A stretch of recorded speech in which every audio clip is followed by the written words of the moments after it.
it's just a game. We'll play the part, but it won't be the same. They have a habit overcharging, forcing the hand into a plea bargain. Offered up a plea deal, but I didn't do it for real. Turn the world against me, but I just wanna be free. I've got the facts, they've got the lies. Motion denied.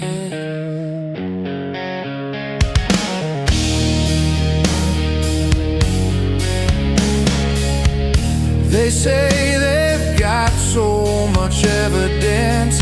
Trace DNA is taking precedence over unknown blood found at the scene. I think it's time someone just came clean. Offered up a plea deal, but I didn't do it for real. Turn the world against me, but I just wanna be free. I've got the facts, they've got the lies. Motion denied.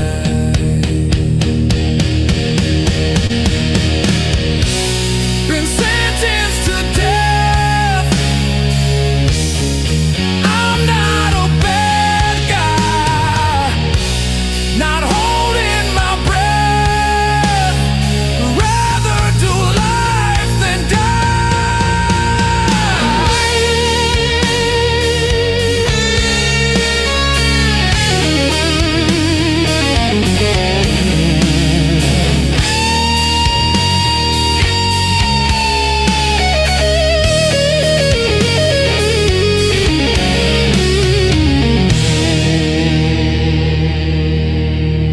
offered up a plea deal,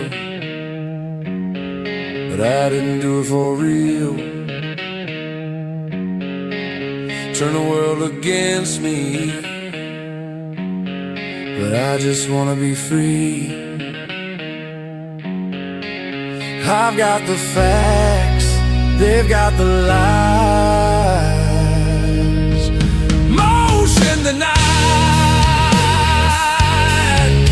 Motion the night. Motion the night. Motion the night.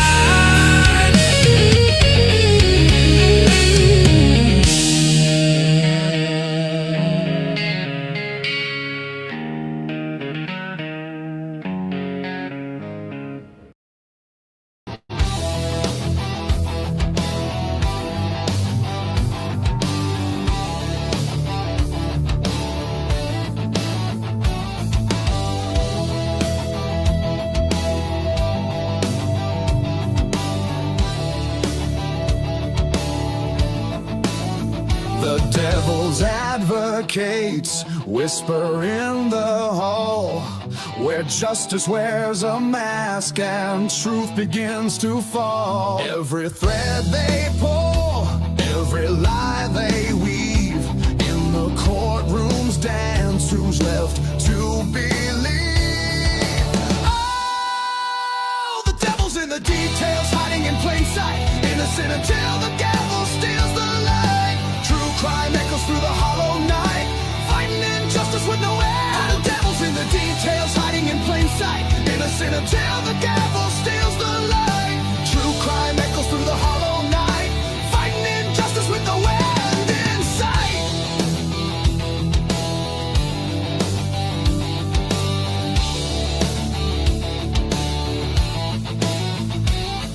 A photograph fades where the truth once stood.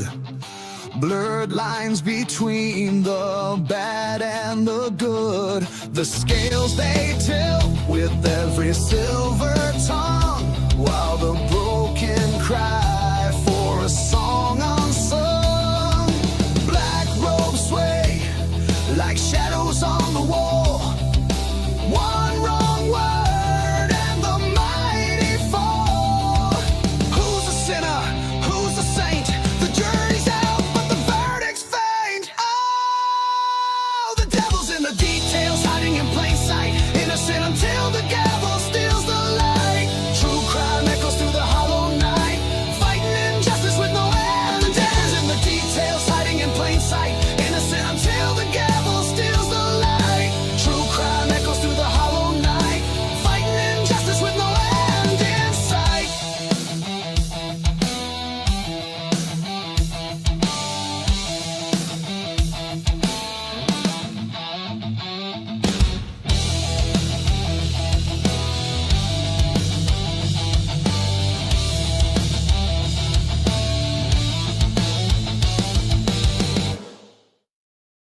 All right. Welcome again to another Crimes After Dark on a Friday night where I don't know, can we get any more loose? I think it's hard to say that we get more loose on a Friday night. But yeah, on a Friday night, we tend to let the hair, no, I think we do the same thing every single night. Anyways, something about Friday night feels different. I don't know what it is, but let's get this thing started fairly quickly. We've got a panel backstage, not the full panel, but we got a panel backstage.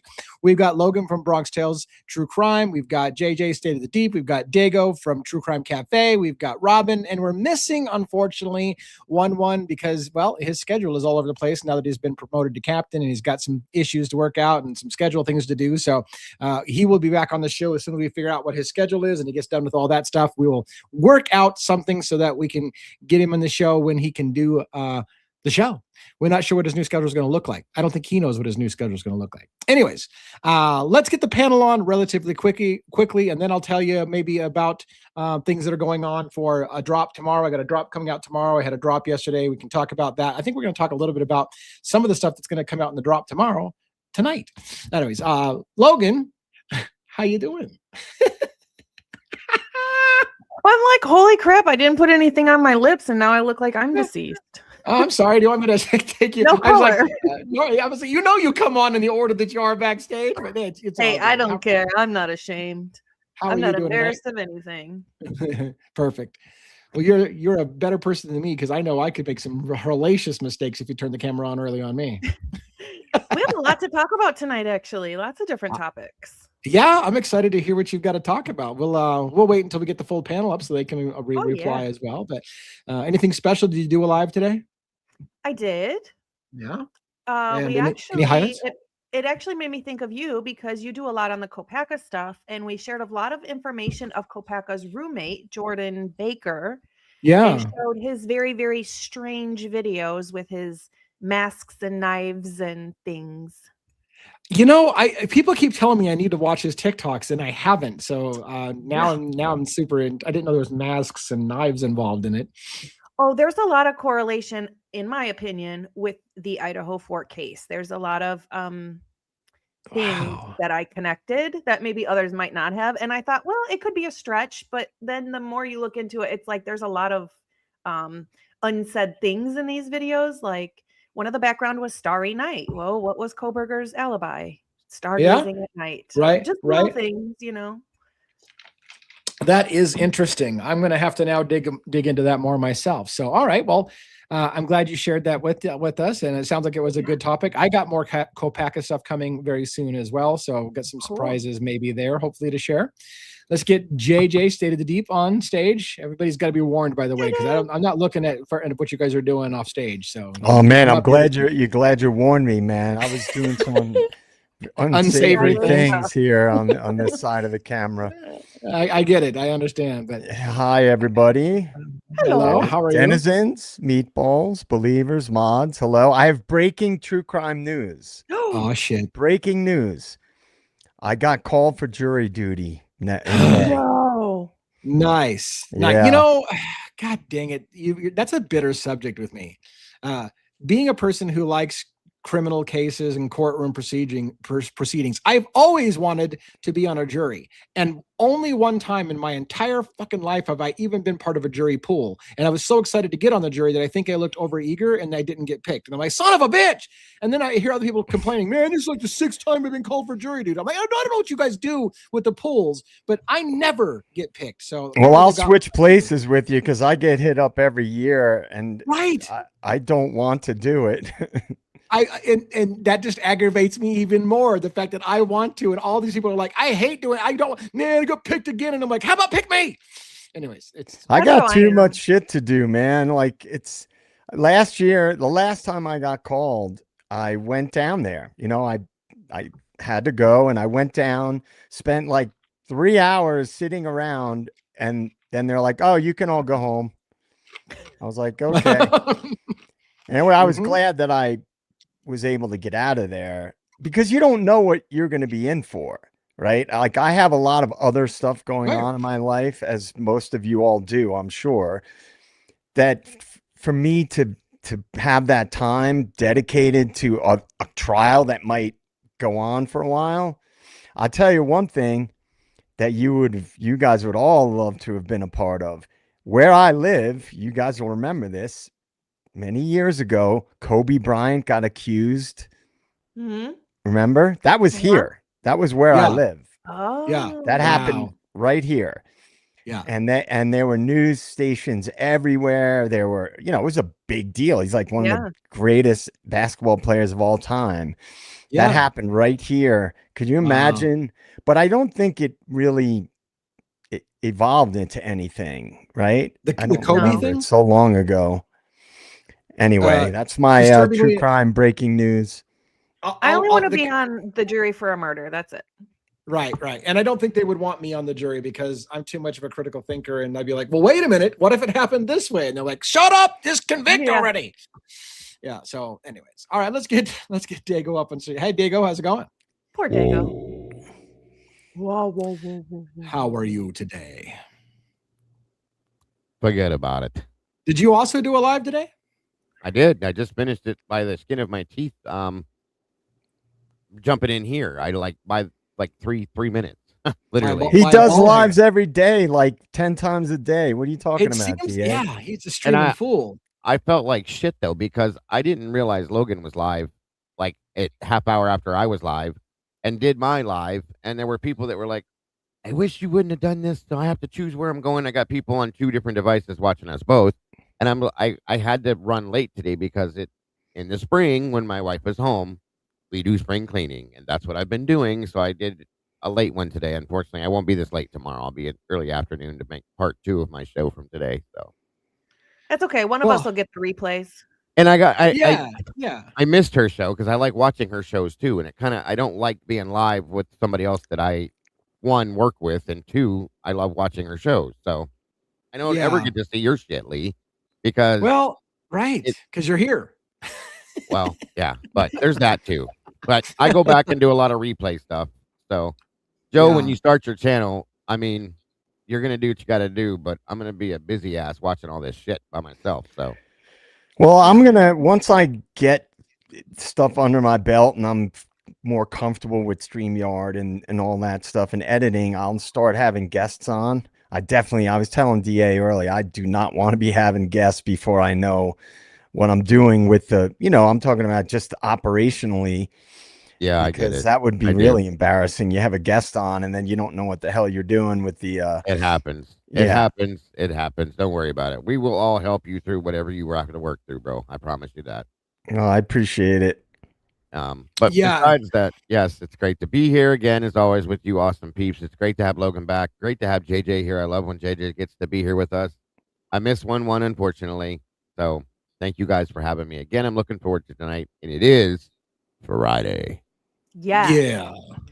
And I'm running on double RAM. I got my extra RAM in today. I doubled the RAM on my computer, so I'm pretty excited about that. You noticed the difference? Not yet. Not a damn bit. Yeah. Thanks for bringing that up. It was like fucking $379, and I haven't noticed a goddamn thing differently. But hey, I felt good. Word. I didn't. If you're twice the size you were before, you're fucking happy. I don't care what you say. So yeah. Well, here we go again. Robin, here we go again. Here we go again. I gotta get that one. Robin, what's going here on? we go again. Hello, Mom. Hello, how are you? Wonderful. So what's up in your world? Oh, this, that, and the other, living in a dream and all that crap. So did you send a link to my wife? She's not backstage for moderating, so I was expecting her because I thought I saw her a second ago. But I don't know if she's expecting the link. I don't ever. She just pops in somehow. I don't know. Oh. We gotta send out a search. I don't ever send She's her got a a link. seat. She's got a seat. That's right. We don't have to send her a link. She's got a seat. Yeah. That really threw me. I was like, wait a minute. Well, I was like, why is she not there? I just saw her in the hallway. But anyways, I don't no know. big deal. No big deal. You know what? Anyway. Well, it's good to see you. Is there any updates of course that you can give us about anything in your life? No, not right now. All right. Well, that's fair. We can do that. Nothing exciting in my world. How weird is it that I can't now say, okay, now 1-1, give us a monologue? Like there's no monologue. Yeah, there's no It throws me off every time he's not in here to do a monologue, but well, Anyways, we have to Yeah. make it through it this time and make it right. we will make it right. So what do you guys got on tap? I mean, I've got something. I think Logan said she had some things. I think Dago, you've got some things. I don't know about JJ because I talked to him about other things other than things going on tonight. Robin, I don't know if you have any things, but if anybody has some things, let me know. Well, I do, but go ahead. That's fine. It's not a personal thing. It's a case related thing. If you want to hear it now, fine, or whatever. Why don't you go first? Tell us what you got. All for a right, case I'll related go thing. first. Okay. Right.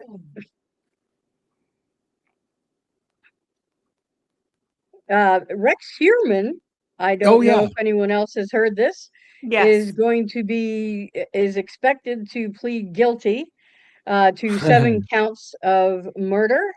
So that was came completely. We saw that last night at like Yeah. 2 in the morning or whatever it was because it had just broken, I guess. But I guess Ray Tierney is kind of like in a wait and see kind of pattern. Neither him or the defense, to my knowledge, have given official like big statements or anything yet. So The weird that's, part about that is I thought I remembered Ray Tierney saying that he didn't see a possibility of Nope. offering or accepting a plea deal offer because he had no intention of taking a plea. So I mean, no. is Tierney's silence meaning he hasn't signed off on it, or is the rumor that he is going to agree to the plea deal? Right. Well, there is no. What does Rex Heuermann have to give them? What does he have to give? So here, let's talk about that for a second.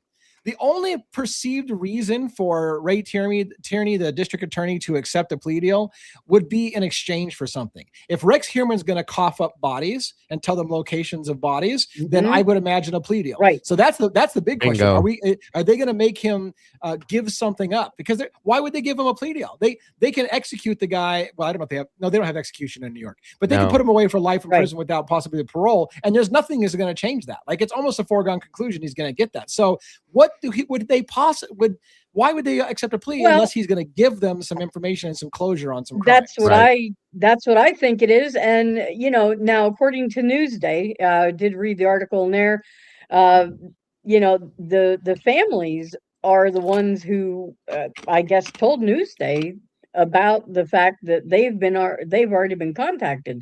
So to me, the fact that they've already been contacted, I mean, even though the district attorney is kind of keeping it, under wraps a little bit, kind of, and not, speaking on it, it says that it's a pretty good shot. Now, the judge, of course, has not signed off on anything yet. So there are some things. I mean, maybe Rex would change his mind. We don't know yet, but this is a great point, because look, this is kind of what pissed off some of the families in the Idaho 4 thing, right? Steve Gonzalez said nobody informed him that a plea deal was going to be offered, kind of thing. It pisses families off when a plea deal is accepted and agreed upon behind their back, and then they're informed after the fact that, hell, by the way, he pled guilty. Like, well, why the fuck weren't you asking me if I wanted to plead guilty? Like, maybe I want to see him prosecuted, right? So the fact, well, I shouldn't say it's a fact, but the fact that Newsday has reported that the families have been contacted about the plea deal does mean that it's very likely to be happening, because they would be notifying the families ahead of time to get ahead of that and say, hey, are you okay with this? We're going to take a plea. So maybe he's going to give up some crooked cops. God, that would make me rigid with excitement. That's a good point. That's a very good point.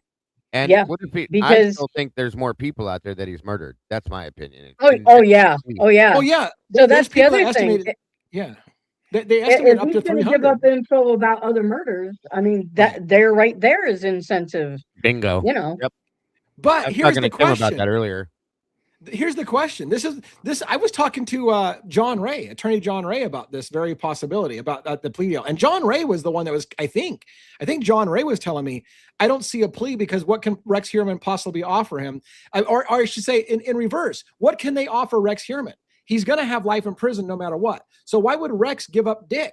Because what is he going to ask for? A better cell? A couch in his show, easier life.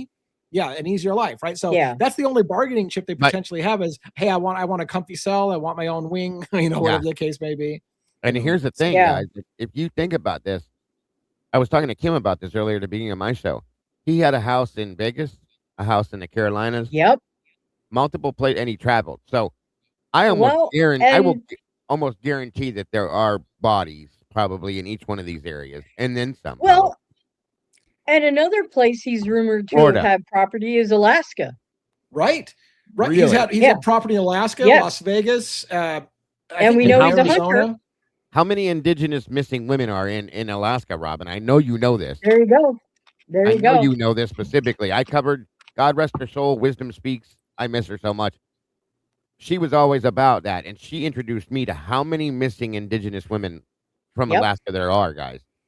It would be so easy down in Alaska to do this. And this man of all people, if that's true, not to mention he had property in Florida is the one I forgot. I was telling Mikey, Right. my producer, earlier. Jesus Christ, like the Everglades, the swamps, the gators.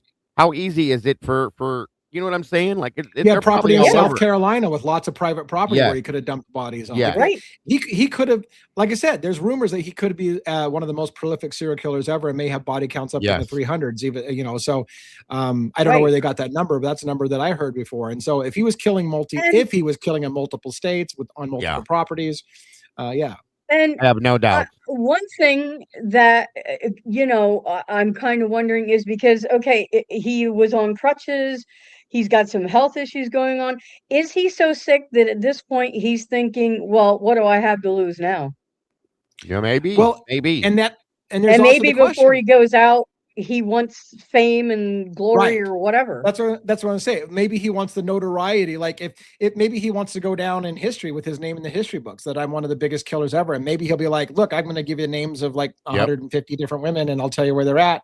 Maybe he can do that. And would they take it and would they publicize it so that he gets the fame that he wants to be, look at me, I'm a badass. I killed all these people. Well, if they probably Yeah. wouldn't have a choice but to publicize it, Lee. If it was a high number like that, they would have to put something. Right. Out. You know what I mean? Right. Yeah. And to Bianca's point, we've been covering this, and I know True Crime with the Sarge does, and Josh Zeman on Sinister, and I guess there's been some kind of rumblings about this behind the scenes, I guess, according to Joe Jackalone. But I mean, Joe came on last night. It was a short that he did, and it was like, whoa. And but I mean, he was surprised that it was like bam, all of a sudden. Yeah. He had hearing maybe some things kind of, but then here's all of a sudden here's the thing, to go to Bianca's point. This is what drives me nuts. For us on my channel, the Lisk is kind of where our channel goes to die. When we post anything on Lisk, it dies. And I can't get much closer to the case. I've had John Ray on my show multiple times. Right. I've had him call me to do a special press release with me. I've had one of the people who actually almost may have been killed by Rex Heuermann back in the day contact me and want to meet me in New York and give me her story. Like I've gotten as close to this case as I probably could get, and nobody gives a shit when we talk about it. So I don't know what it is with this case. I mean, they won't. I think it's because people want a mystery, and there's not a lot of mystery there. Like, oh yeah, he killed people, so what's the mystery? Well, people love the mystery. To me, there is. How many people has he killed? What state? Yep. Did he kill Shannon Gilbert? How well did he know her? Because we know that she, partied with some cops and stuff like that, and we know that there could potentially be connections between Rex and cops. Yeah. I mean, there's a lot of connections that a lot of people probably aren't aware of, and they've been looking at him going back to when he was younger. Now they're starting to investigate things in that area from where he worked when he was younger. So I mean, there's lots of mystery with this case. And what are the chances that a guy who's killed let's say seven people, that's what he's going to plead guilty to, right? That's 7. it. I mean, if he's had houses, a serial killer. I mean, look at many examples. Ted Bundy being the obvious one. Wherever they are, they kill people. I mean, that's what they do. Right. It's especially if it's an opportunistic type of situation, and in places like Alaska and Florida, where there's some like depressed, populations and things. Yeah. Like to Dago's point, indigenous communities like in Alaska. That's right. I mean, think about that. Think about, did he live anywhere near reservations? Right. You know, I mean, in if you states just look that at had reservations where you have marginalized people living, I've driven, Sure. I rode my motorcycle through the Navajo Nation, and it doesn't get that much more depressed than that. Right. And No, it's like the reservations are like third world countries. yeah, it's Yes. crazy, man. Horribly. And it's the drug. The Navajo reservation, half of them don't even have running water. Yeah, it's It makes bad. me sick. It makes me I sick. traveled through it a lot. Those are the people Yeah. that gave us this land. I'm sorry. Those are the people we stole our land from, and this is how they have to live, and it Right. kills every It's day. depressing, man. It's very Yep. depressing. And I never realized how depressing. I knew it intellectually, but I rode for like far, like 1,000 miles through Navajo, different states of Navajo Nation.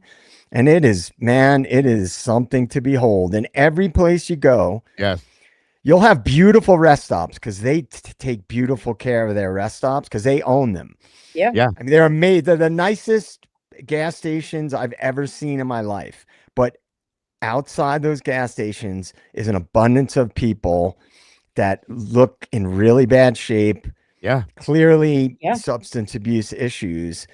Yeah. And you don't really, it doesn't hit home until you go through those areas. real quick, Yeah. the question about Rex Heuermann's crimes. I think the oldest one of the ones that they were looking at him for was in the 1990s, but that's not to say that he wasn't killing before that. But that's when They go back to when he was 2010. younger. Yeah. Right, 2010. was 2010. wasn't there That's what the wasn't first there one. well no, I thought there was one in the 1990s and then the I thought there was 2010 wasn't too. that moral 97. That he's been charged with, though? yeah. Well, no, the first one of the Confused. early ones that was looked into was like maybe he got ruled out of that one. Was it God, I'm thinking of her name. Thank you, Michelle F, for gifting the membership real quick to Cynthia Sandra Rose. Castillo was one. Castillo was one that he got Congrats. charged with. Right? Or Rita, when was Rita Tangretti? Anyways, Oh. so yeah, Yeah. So I mean, the early 2000s, late 1990s, maybe is when they were looking at him for starting the thing, but it may have gone on before that. May have been going on long before that, actually. So Right. who knows? And I was going to say to JJ, like his property in South Carolina has a gate on it with skulls on it and stuff like that, and it had Yep. acreage. And I thought, was he gonna retire and continue to dump people on his property out in South Carolina? Good point. So yeah, The chances that he didn't start young are very improbable because Yeah. Very. it's just based on Yeah. forensic investigating. Like serial killers typically start pretty young. Can you imagine what he could have done at a younger age as compared to what he did when he got to the age that this started at? It would be insane, Joe. You know what I mean? It would. Yeah, I agree. I guarantee you 100%. there's going to be a movie made out of this because Oh my God, yeah. he had that weird, I mean, he had creepy things about him. Like he lived in the same house. He owned the same house he grew up in, Yeah. of which Yeah. allegedly he had an abusive father. And he basically allegedly turned the room that he was abused as a boy into the kill room at his Yep. house. That Which was is the deep whole- psychological shit. Like Yeah. it's just like how fucked up. You're like, this is where I got abused. I'm going to stay there. I'm going to keep it exactly Very like it was deep. when I grew up, and I'm going to make Yeah. my bedroom into a kill room. And like you're gonna have some creepy movies made out of that shit. Well, Oh. you always end up hearing about, like when you watch documentaries about serial killers, there's speculation about animals that were turning up dead in their, but they can't prove it, many, many years later, Right. around them because they oftentimes start with animals when they're Yes. young. Right. True Oh, Dahmer. psychopaths, like Yeah. serial killers that are psychopaths, start young. Dahmer did for sure. That's a fact. Yes, and there's many. And oftentimes, I mean, there are trends. They oftentimes start killing animals first. So you usually start finding animal abuse early on when they're experimenting with cutting things up, and they're Right, fascinating. Yeah. You are Yeah. truly on point, sir. So yeah, it's one of those big cases that I can't believe didn't hit more. I guess for me, maybe I failed the mark with my group because I was so fascinated by the police corruption angle that police officers were covering for Rex Heuermann, disassembling the FBI and getting the FBI off and disassembling the task force looking into Lisk. That's one of the first things James Burke did is disassembled the task force looking into the serial killer, and then you find out later on people people are like, oh yeah, I partied with Rex Heuermann and that guy, like they were buddies. And then you wonder how many cops were buddies with Rex Heuermann and how many people looked the other way. And there's even questions about whether or not one of the cops kind of he apparently liked to choke women, do drugs with them, choked them, said that prostitutes weren't important. Who gives a shit that's a prostitute? That was one of the cops. There's the chief of police. The chief of police, like, who gives a shit? They're fucking prostitutes. Likes to choke them out and do drugs with them. You don't think that guy might have gone too far sometime and killed one of them? And like, I'm just going to cover that shit up. I'm a little weirded out by Heuermann, name's actually pronounced Heuermann. Sorry. Yeah. By his wife and daughter as well. And I'm not saying I think they did anything particular, but there's something that's off, especially with his wife, I think. And, again, the daughter was raised by him and the wife. Who knows? And I'm not saying that they had hands-on anything to do with any of the murders, but I think that there's a grand possibility they knew what Daddy was doing. And yes. Yeah. And you never know if they were involved in hiding people and helping him do these things. You know what I mean? So. And John Ray was suggesting that he did think that the family knew that both his daughter and his wife knew what was going on, and he has reasons to believe that they lied about their alibis when we were out of the country. No, you weren't. Like maybe you weren't. So you kind of have to think like that they did know, with as much as was going on inside that house with him, with the traveling, this and that. There's in some ways it's almost like, how did you not know? You know what I mean? So right, yeah. I didn't see your question, Michelle. I'm sorry. Let me go back and look. Does Rex's voice sound like the guy that called from, sorry, I can't remember, I'm tired. That called, I don't know what you mean for sure, Michelle. Which case are we talking about? Oh, that called the sister.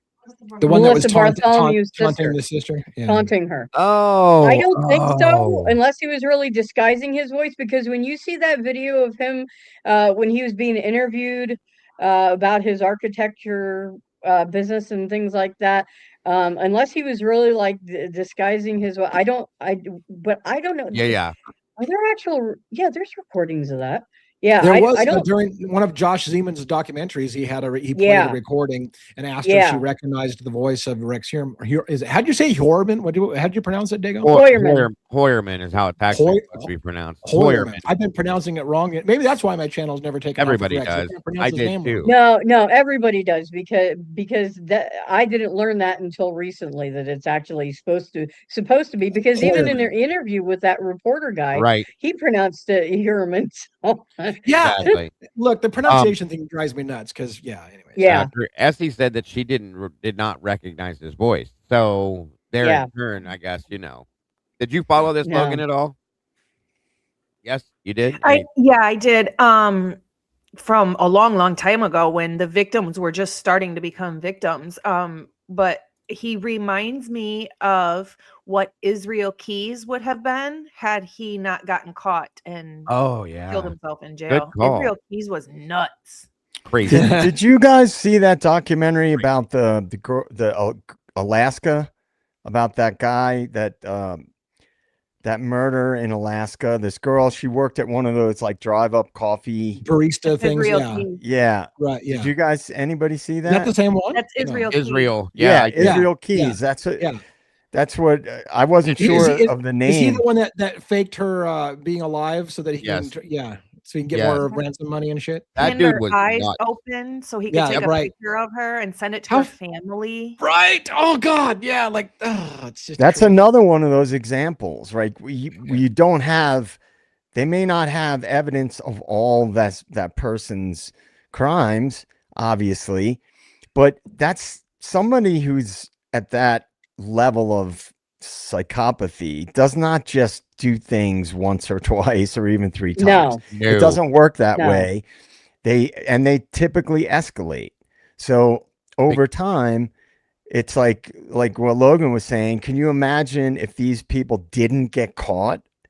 Yeah. They weren't going to stop. I mean, that's not the way that it works. They don't stop doing that. Like I would Joseph argue D'Angelo is proof of that. Yeah. I wonder how many people have had bodies pinned on them that truly weren't theirs. They just did so many that they don't even freaking remember, which is so sick. Good question. Yeah. Yeah, Yeah, it's just one of those things. It's like somebody that's what they call a prolific serial killer.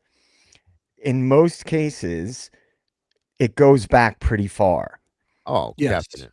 And Israel, from day one of the Idaho 4 case, you remember real early on, they had all these, investigators and stuff doing interviews and whatnot, and they had their serial killer theory, and they were right? talking about that. And it's like, and was saying to myself, there's no chance whoever did this is their first crime. I said, there's no way, because crimes escalate. I agree. The first time you murder people Right. historically is not a quadruple stabbing, which is a very brutal and hands-on type of crime.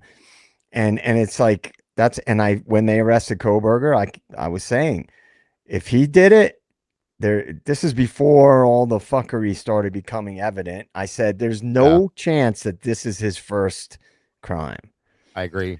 And Uh, honest, out of all of them, Israel scares me, like literally scares me the most. And I'm talking like well, yeah, that creepy thing he did with the body was one of the creepiest the things. dude's like cool, And even he worse. looked scary. Yeah. Yeah, Oh he yeah. did. He got that He scared the shit out of people that interviewed him and shit. the But, yeah. eyes. Even Yeah. even worse than John Wayne Gacy, or not Gacy, but oh Jesus, the other one, the dude that made lamps out of skin and all that. Gein? Yeah, Ge- Gaines. Yeah, Ed Ed Gaines. Gein. Yeah. I thought Ed Gein was scary until I Gein, read yeah. his story, and it was all based off of his schizophrenia and all that kind of stuff. This Israel like enjoyed this. Okay, he wanted to do this. The guy I scares the don't. shit out of me. I just real quick because it's been pinned on the. I don't remember the Kehoe brothers, and the only gun battle I remember was a gun battle in like California over bank robbing stuff with I had brothers, but that's probably not what you're talking about. So I'm not sure what I that don't know story that is. one either. I don't remember hearing about that ever. But yeah, Israel Joseph Keys is probably the D'Angelo. scariest. Oh, I know who that is. Basalia Ransacker. Yeah, Mhm. yeah. That And was him before Well, he Golden became State. the he Golden became the State Golden Killer. State Killer. Okay. Yep. Yeah. Everybody remembers the Boston Strangler, right? Of course. When I was in college, I did a research paper on Albert DeSalvo.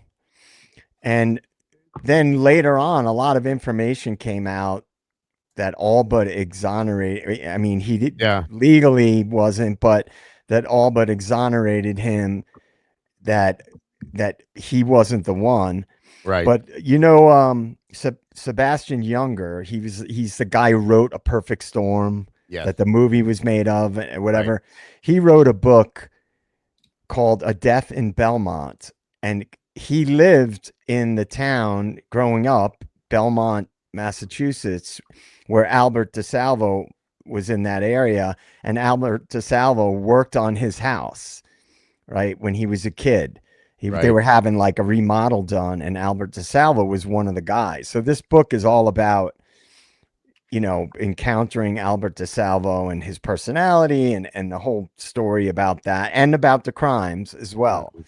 But that's a really interesting one too, because a lot of times cases like that, years later you start finding out inconsistencies in the Yeah. case.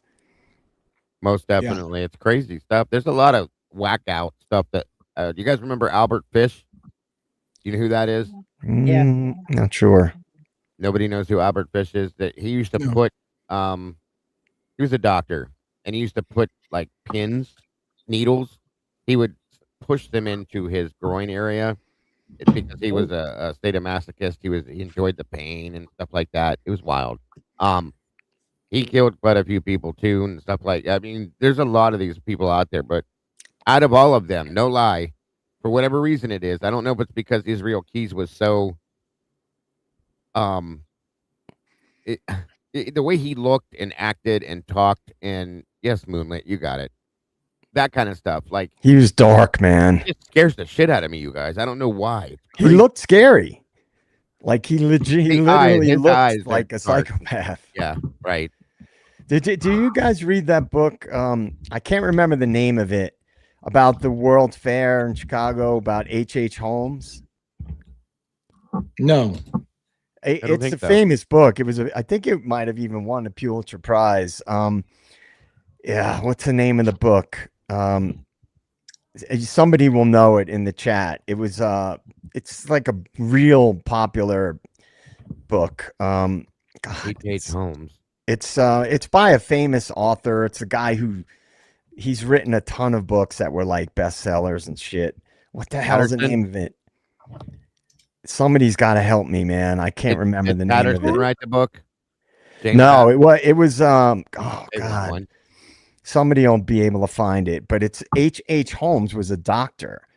Yeah. And this was Yeah. like the World Fair in Chicago. I guess it was like the either late 1800s or early 1900s. And so there was like, you know, hundreds of thousands of people in Chicago for the World's Fair. And they basically, Devil in the White City. That was the name of the book. Just popped into my head. Devil in the White City. That is a crazy, because H.H. Holmes is considered one of the most prolific serial killers of all time. Yeah. And he was a doctor, and he was literally like selling bodies to, like he would kidnap and murder people and sell the bodies for like dissection at medical schools and shit. Mm-hmm. Yeah. It was it's a crazy story. Anyway, sorry, I digress. It just popped into my head. I was going to show because you kept talking about how Israel Keys looked and how he was freaky for you, but he's got those eyes, man. It's his eyes. I'm telling you, there's something behind him that is not human, in my opinion. It's weird. And this was a thing about the woman that he murdered and sewed her eyes open in an article from that as well. But crazy shit. You know what's crazy to me about Israel Keys is he did he planted his kill kits all across America, remembered where they all were, would go back and dig them up and kill the closest victim or whatever was easier for him at that time. But the crazy thing to me is when he got arrested, he went to prison. Now he's extremely narcissistic. I mean, extremely narcissistic. He thought it was just a game with the cops and was going back and forth and laughing and joking and drinking his coffee and thought, just having a great time. But he ended up killing himself. And there's nothing that makes me think somebody is so strange than a narcissist who kills themselves. Exactly. Yeah, you're like, that's the one person you love the most. Yeah, right? that's not.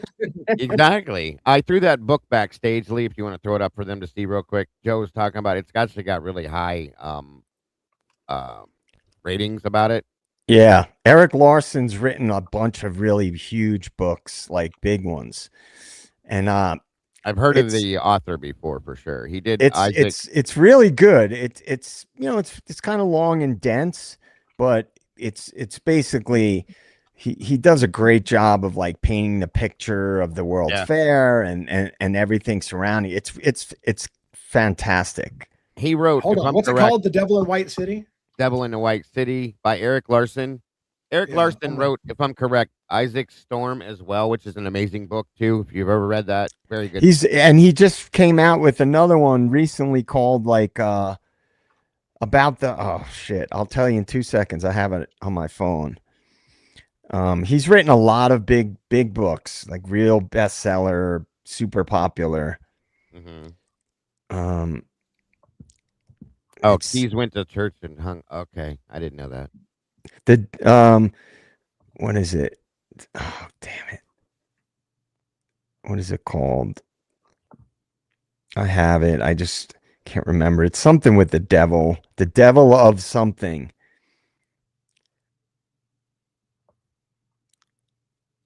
Oh, nothing comes to mind. The devil. It's the demon of unrest. Oh, okay. Interesting. Like his audiobooks are long. Like the Demon of Unrest is 17 hours long. And the Devil in the White City is like 15 hours long. So his, he gets into it. He gets into real detail. Yeah, Tomboy Charm is adding I the see it now. Israel Keys connection there.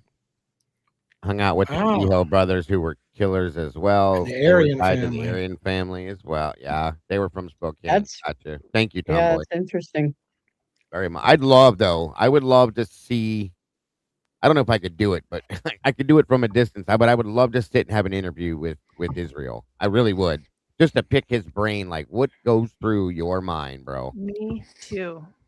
One last thing about books, and I'll shut up. But there was a book called, I'm going to see if I can remember it, My Life with the Serial Killers, or My Life Among Serial Killers, or something like that, by a psychiatrist, I believe. Helen Morrison wrote it, where for years, she was interviewing a lot of these top, famous, high profile serial killers.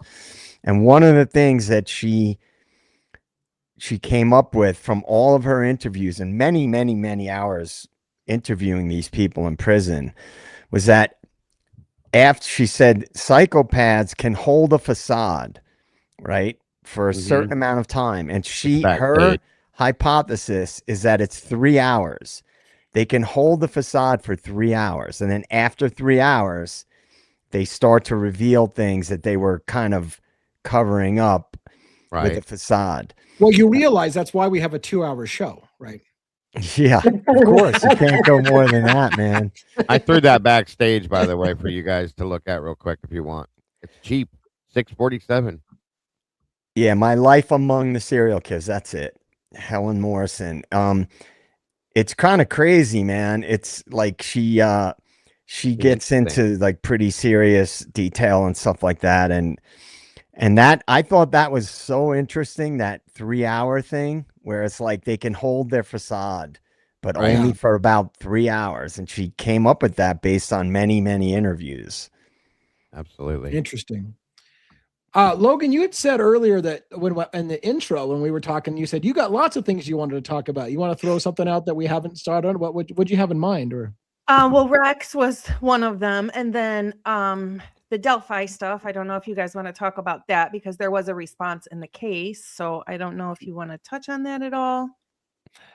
We certainly can. I read the entire, I stayed up to 3:00 in the morning last night, reading the entire document, highlighting it. As usual, I'm a wordy bastard. So I tried to start recording my thoughts on the matter, and I got an hour in and I was like, I'm not fucking scratching this document yet. So I did an hour video. It's going to drop tomorrow morning, actually, on the 3 kind of shocking possibilities that that the prosecution will get it. That, how do I say this? That their argument will be good enough to convince an appellate court not to allow it to be appealed. That they may have made see, that's the problem. I know Dago and I were talking about this a little backstage. How do I explain? Okay. Yes, we're talking about it. Give me a second to compose my thoughts. So, I told you originally, when they make this, when you read their side, it's going to be good. No matter what it is, it's going to be good. And if you read the defense's argument, it's going to be good. Both are great writing things. And when you read them by themselves, they look amazing. You're like, oh my God, he did it. Or, oh my God, he didn't do it. And that's what they're good at.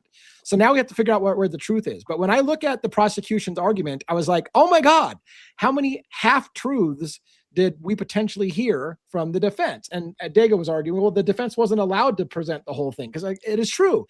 There is a cap on the number of pages they can put into the appeal, unless of course they have filed for an extension to go past the allotment. But we can talk about that, about whether or not they presented a fair and accurate, or the other side, because that's what it felt like. There was half the story was told in one paper, half the story is told in the other paper, and somewhere maybe between the two is where the truth lies. So. Did you read it, Logan? I have not read it all yet. Okay. Or I've just read bits and pieces of it. So no, I haven't. My thoughts on it so far are that they're pretty much still just doing what they were doing before in the trial. Bingo. Not letting his information out, not getting the truth out there, not allowing them to say what actually possibly happened, or any other ideas, what could have happened, any Odinist ideas, or I mean, my goodness, look at the staging of the girls. Like, yeah, I would say for me, I agree. So I read the whole thing, and out of it, I would say that their Odinist counterpoint was probably the weakest of their whole paper. Like, I was more convinced on the big shocker to me, and I won't talk about it in super depth because I got a video coming tomorrow about it. But the biggest shocker to me was their explanation of when Richard Allen's mind broke. They basically agreed that he did go through a period of psychosis, but they explain how and why the psychosis happened. And it wasn't, they argue it wasn't because they tortured him. It wasn't because of anything. They made an argument like he had it cushy. He had it better than other people in there. And Right. his mind broke because of something completely different. And when I read their argument, I was like, well, that is interesting timing. And if they're right, and in fact, it's not even a matter if they're right. If an appellate court reads that, are they going to be like, oh, well, that makes sense because it looks good on paper. Well, and here's the thing. This is where the defense has to come into play and say, that didn't happen. That's not true. He wasn't treated this way or that way or treated better than other inmates that had it cushy or none of that. He did not. The way he was treated was absolutely just barbaric. Okay? None of the stuff that they put in there, I was reading this getting pissed off. More and more pissed off. Everything I was reading, every sentence it would get more because they were lying. They were blatantly lying. Saying that they did this and did that for him and all these things. Bullshit. So let me ask you that. Let's talk about that for a minute. So, because again, this is not a competition between you and I want to get to the truth, right? Of course not. I would argue this. Neither one of us were in the prison system, so we don't know what happened. They argued, for example, that he had a dimmable light switch. He had a window to the outside. In fact, when he complained about scratches on the window, they replaced. Yeah, they said he could dim his own lights. In jail? Yeah, that's what they said. Are they high? That's bullshit. That's what they said. They said he had a window. Never a thing in any jail anywhere in the United States. They said they gave him a tablet. He could make phone calls to family from the tablet. He had crossword puzzles. They didn't put a window in to the outside that they tablets were replaced for broken him. though. They did. The tablets were broken and kept breaking, Lee. That way he couldn't contact his family. Right. That's what, and they sort of had that in there. What they said was, even after Richard Allen broke his own tablet, we replaced it, which we don't normally do, but we replaced it for him. That's what they said. How many years later? That's bullshit. They were given to, one of them was given to him broken that didn't have access to anything. So where does your information come from? That's what I want to get to. Like, so you're saying that what they say, okay, this is great. Because again, reading it on paper, they gave a great argument. They like, look, he had visitation rights that no other person has in his position. He got out of his cell more often than people. He got taken off his shackles more often than other people. He had all these amenities given to him that other people don't get. And you're saying all of that's lies. So how do we prove it's a lie when none of us were in the correctional facility? We can't. That's the problem. Right. Okay. We can't. Unfortunately, prove it, and that's where the problem lies. That's why they've gotten away with what they have. Go ahead, Logan. I know you look like you're going to prove it, because look at Richard Allen and look at how he was when he went in, and look at him sitting in there after some time. Anything, they can say whatever they want because that's what guards do. A lot of them, not all of them. Some of them are fine, but look at his mental health and what happened. Sure, they can say whatever they want when they're feeding him medication that's making him die from the inside involuntary. Thank you. Yes. Something he had no idea he didn't ask for it, nor did he know what it was. Exactly. This makes me so upset. You're not talking about the Haldol shots. You're talking about something. Yes, the Haldol shots that he was given involuntarily. Yeah, I mean they did admit that. I mean they admit that in the paper that they gave him involuntary Haldol shots after he had a psychotic break, which they said he had the psychotic break after he found out how much evidence they had against him.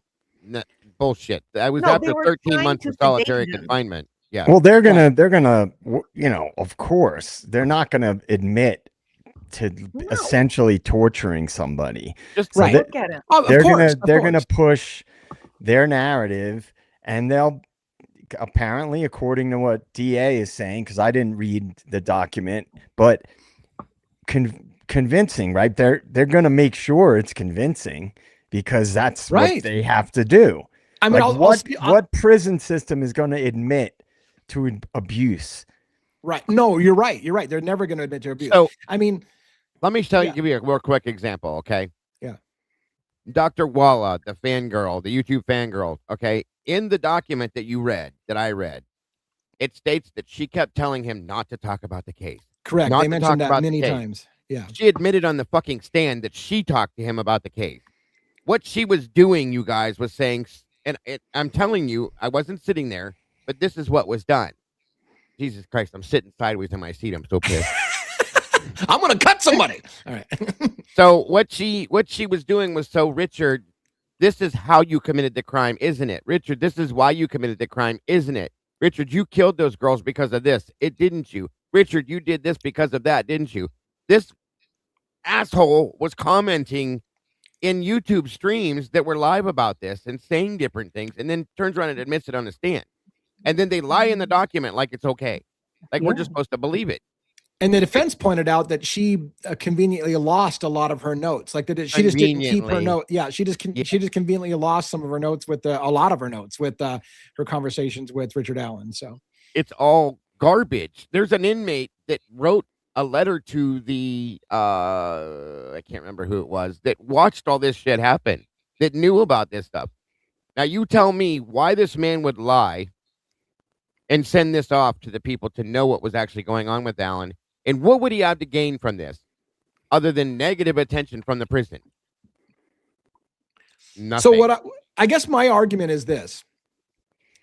I agree with you. They're not going to, like JJ said, they're not going to admit to torturing. They're not going to admit to making threats, even though we saw weird moments where, he'll say things like, I have to say this, or, somebody's with me and I have to say this, or I guess I have to say that I killed them or whatever. Like he gave hints that he was being forced to say these things, but they will say categorically that never happened. It's all a game and whatever. And at the end of the day, here's the problem, because all that's going to happen, and this is where I'm going with it, all that's going to happen is an appellate judge or an appellate court is going to look at both sides and have to be convinced that the defense's argument is better than the prosecution. And the prosecution is going to say everything happened exactly like we said, end of story. Did the defense overcome that objection? Now, the other question is the defense going to have a chance to counter the prosecution's response? So they filed an appellate brief that said, here's why he should be able to appeal this.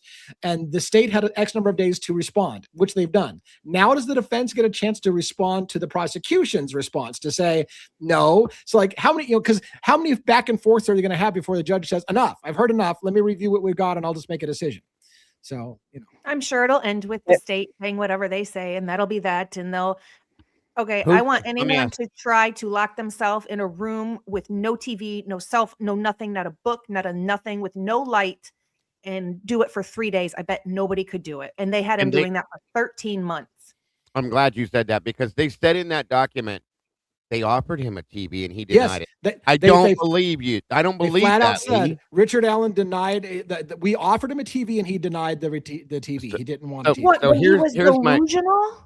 right. Right. He was crazy eating his own shit and said, "No, I don't want no TV. I want more shit." It's Come on. so heartbreaking to me. Well, it's like, It is. if the area itself is corrupt, which by a lot of indications it is, what do you really think? I mean, corruption on an institutional level is not going away. That it's far reaching. And if that whole case itself, which by all accounts there was a lot of shady shit, people not being looked at, people potentially being ignored, and then 5 years later they come on to this guy. Do we really think we're ever going to get the truth from an institution that seems corrupt? Well, that's part of my problem. Like we can complain all day long that it wasn't fair, but the question is, and let me answer Wade Bird's question because it goes along with what we're saying. Yes, Wade Bird, the appeal decision goes to the appellate courts. It's a completely different court system than the trial court. So Judge Graff or whatever, was it Graff? No, Gull will not be the one to make the decision. So you can, for those of you who don't like the way that judge handled things, which I think I'm in that camp as well, don't worry. That's not the person making the decision on the appeal. It'll be an appellate court. And even better for those who believe that he could possibly win a right to an appeal, it probably won't go back to her courtroom. I think she's already announced retirement and won't be overseeing the retrial if it goes to a retrial. It can't. If it goes back to her court, it's just a waste of time. Right. Exactly. Yeah. There's no way. I mean, how about I'll be right back. All right. How about the fact they brought up Odinism and then suddenly all the the guard stuff and everything, and then they're so guilty that they take off their patches and they're not all of them, but No. I'm sorry.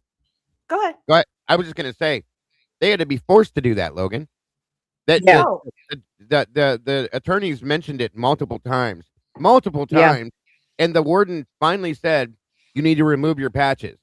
And so they did after a period of time. They wouldn't do it until they were forced to by the warden, and then come back the next day with the tattoo. Are you kidding me? But Now, I the, already said the Odinists in the same exact city, county, town, Right. whatever, are out there putting on social media the horrific stuff they're doing to animals and Yes. everything else. And these are the same people in those jails that are guarding Yeah. Richard Allen. I don't And believe look, anything they say. Right. I did say, like, I think the Odinist counter argument in the document is probably the weakest part of their argument. But they did say, they're like, look, we've talked to Odinists, and Odinists tell us that their religion is completely against child sacrifice. No Odinist would ever do child sacrifice, so that you guys are wrong that it would ever be in something that Odinists would consider. No And Odinist would accept the child sacrifice. That's why I've explained multiple times when I've covered this that it's not true Odinism. They took Odinism. No. It's actually considered something called heathenism, and they put a twist on it and made it dark and evil. Odinism is not a dark religion, folks, by any means whatsoever. Right. They took And that's what the something state's going to lean on, is like, well, look, the religion doesn't believe in this, so they wouldn't have done that. they should present it the correct way and show what they did with it. That's the problem right there. Yeah. And I hope the defense does that. Well, and what I hope is that the appellate judge will let these guys go back and forth several times so that maybe the actual truth can come out. If I was that judge, I'd be very curious to see what each side keeps presenting. I'd just let him keep doing ping pong back and forth. Yeah, so and I could think it get is more information for myself. Yeah, I think it is up to the judge's discretion to decide when they've had enough. So they can be like, Right. if so now if the defense sees the prosecution and tells the judge, hey, look, that's a bunch of horseshit, we want to file another brief to explain, the judge can say, no, I think I've got enough, or they can say, yeah, please let me know what I'm missing. And at the point that the judge finally says, I've heard enough, I think I know what happened here, then they'll shut it down. Thank you. Thank you, on top X. Thank you so much. No, you're fine. I was looking at the wrong screen. He usually comes in with a bang. Yeah, and Logan's right. They're doing the same thing that they did before. They're just doing it again. They're recycling it. There needs to be somebody to break the cycle somehow or another. They need to be able to step in and break the cycle and show that this is not what really was going on. Well, unfortunately, that's what the appellate court is supposed to do. They're supposed to be the ones that breaks the cycle. The problem is, again, appellate courts generally don't like to overturn the ruling of the original judge. And so that's why they say it's an uphill battle, because you really have to compel the appellate court to overrule a judge's decision and say they got it wrong. They need to be able to see everything that Gall denied. Okay. Yeah. They didn't even see a quarter of the evidence in this case. She didn't allow for it. Okay. And they need to see everything she was doing that was wrong.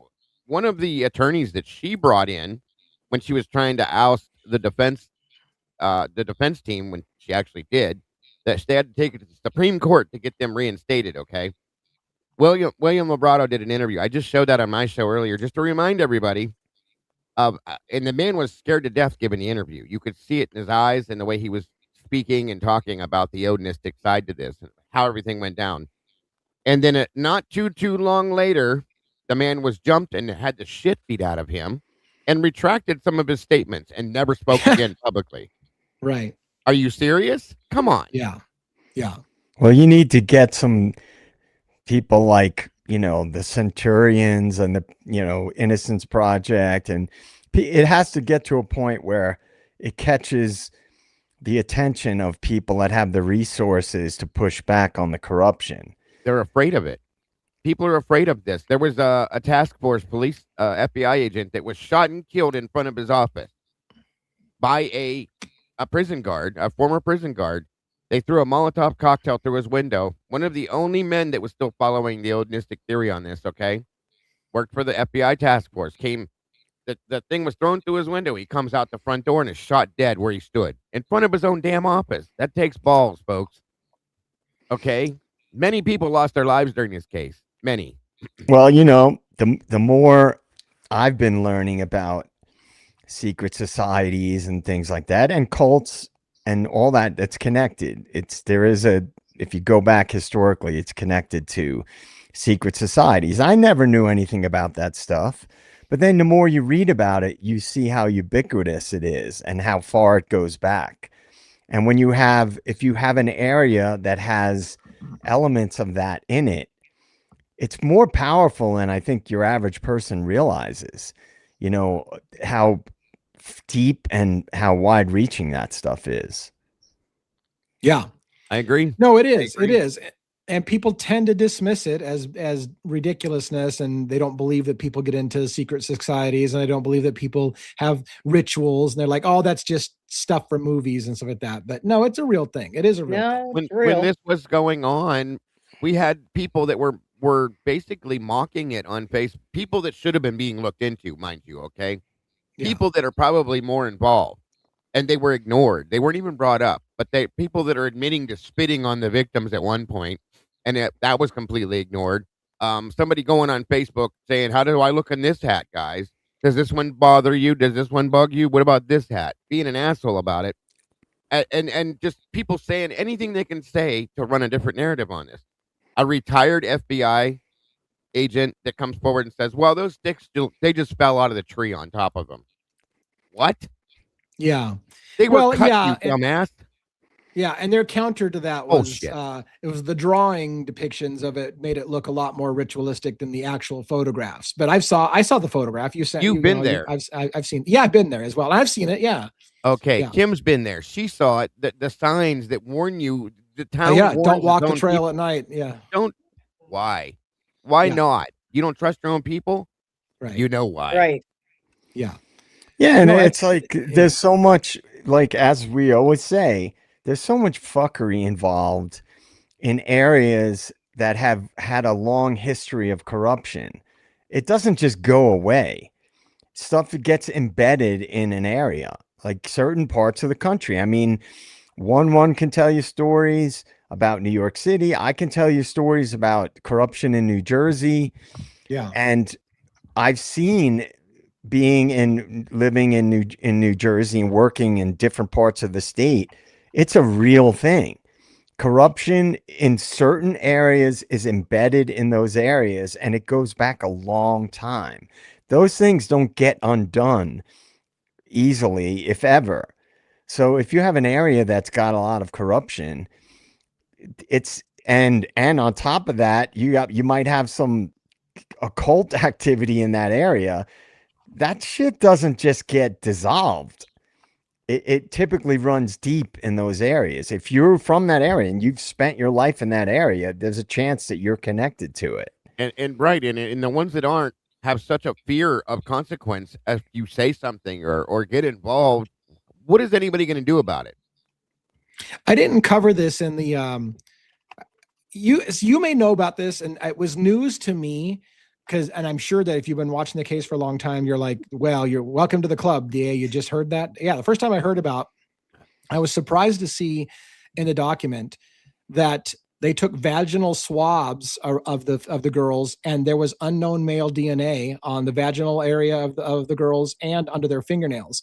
And immediately my response went to and what it doesn't show is that it's Richard Allen's DNA. Now their counter is, well, it doesn't show that it's anybody's DNA because it's outdoors and it degrades too fast, so you can't tell. So they admitted male DNA was found on the girls, but we don't know. And so it's again, it goes to the whole thing. What they will definitively say is there is no DNA of Richard Allen at the crime scene, period. None. And there is male DNA found in the vaginal area of the girls, although there's apparently no sign of sexual abuse, but there was male DNA found and under their fingernails. And they just said, well, it was too degraded to tell who it is. Therefore, you must conclude it must be Richard Allen's. Oh, yeah. Okay. And where have we heard this from before? Yeah, Right, sounds sounds familiar. like Idaho. Yeah. Sounds really familiar. Thank you. Bullshit. And all they had was a bullet that was buried in the dirt, not buried, but down in the dirt between the two girls. Okay. Not one bit of DNA. Nothing that connected this man to this crime. Nothing. This man came in off the street because he wanted to be a good citizen and help them with something. Okay. 5.5 years he works and lives in this town where that stupid ass picture is sitting next to him where he works at. Not one time did anybody say, oh my God, that looks like you, because it doesn't look like him at all. They buried the other picture for years until they didn't. Okay. And they swore up and down that this bullet was racked in and out of Richard Allen's 6-hour gun. Okay. Guess what? When it came to trial, they couldn't prove that. And the only way they could prove it was by firing through the gun, which is not what happened. So you tell me what fuckery there is. Right. And I didn't cover it in my video dropping tomorrow because I only had so much time to do one video, but they try to do a little fuckery with the wording of basically saying there was no need for anybody to identify Bridge Guy because Richard Allen identified himself as Bridge Guy. So they made this logic jump. They said, we know Bridge Guy killed the girls, and nobody, and the fact that other people misidentified Bridge Guy is immaterial because Richard Allen identified himself as the Bridge Guy and the Bridge Guy killed them. Therefore, Richard Allen has admitted to killing them. So, nope. He didn't say he was Bridge Guy though. Nope. He said he was there that day. Right. So and it's a logic. You have to follow the logic. In their logic, what they say is Richard Allen said he was just originally he said he was just there during the general 2 hours the girls were there. But what they said is we can prove he was there within 15 minutes of the girls and that nobody else was. So therefore, it has proven that he is Bridge Guy because we can put him within 15 minutes of the girls and nobody else was. So he is Bridge Guy. Just like they said that the one witness said he was muddied and bloody when she said, no, I didn't say bloody. I just said muddy. Right. And they changed that multiple times. That's stupid. That's one of the dumbest things I've ever heard in my life. Richard Allen's 5'6". Bridge Guy is anywhere between 5'10" and 6'2". 6'1", sorry. He's not the same because they swore up and down Bridge Guy's the killer. Yeah, right? They still say that. They still say that in the prosecution's thing. Bridge Guy is the killer and Richard Allen is the Bridge Guy. So one man took two girls down a hill across the river, killed them somewhere else because it wasn't at the scene that they were found, brought them back by himself, staged them, and did all that all by himself, even though Indiana State Police said there's multiple people involved in this crime. They ignored that too, by the way. Sure. Okay. And Abby somehow was upside down when she was killed because her blood only goes up, not down. Right. And they argued in there. They argued in there that that wasn't what the evidence showed. That they said that there's no evidence that she was hung upside down. That he did drag her a little bit, and that caused that. But nobody was hung upside down. Yeah. She didn't have any blood that went down, though. They said that it all went from her neck up. Right. They said that right. And he's saying what he said was it's stupid.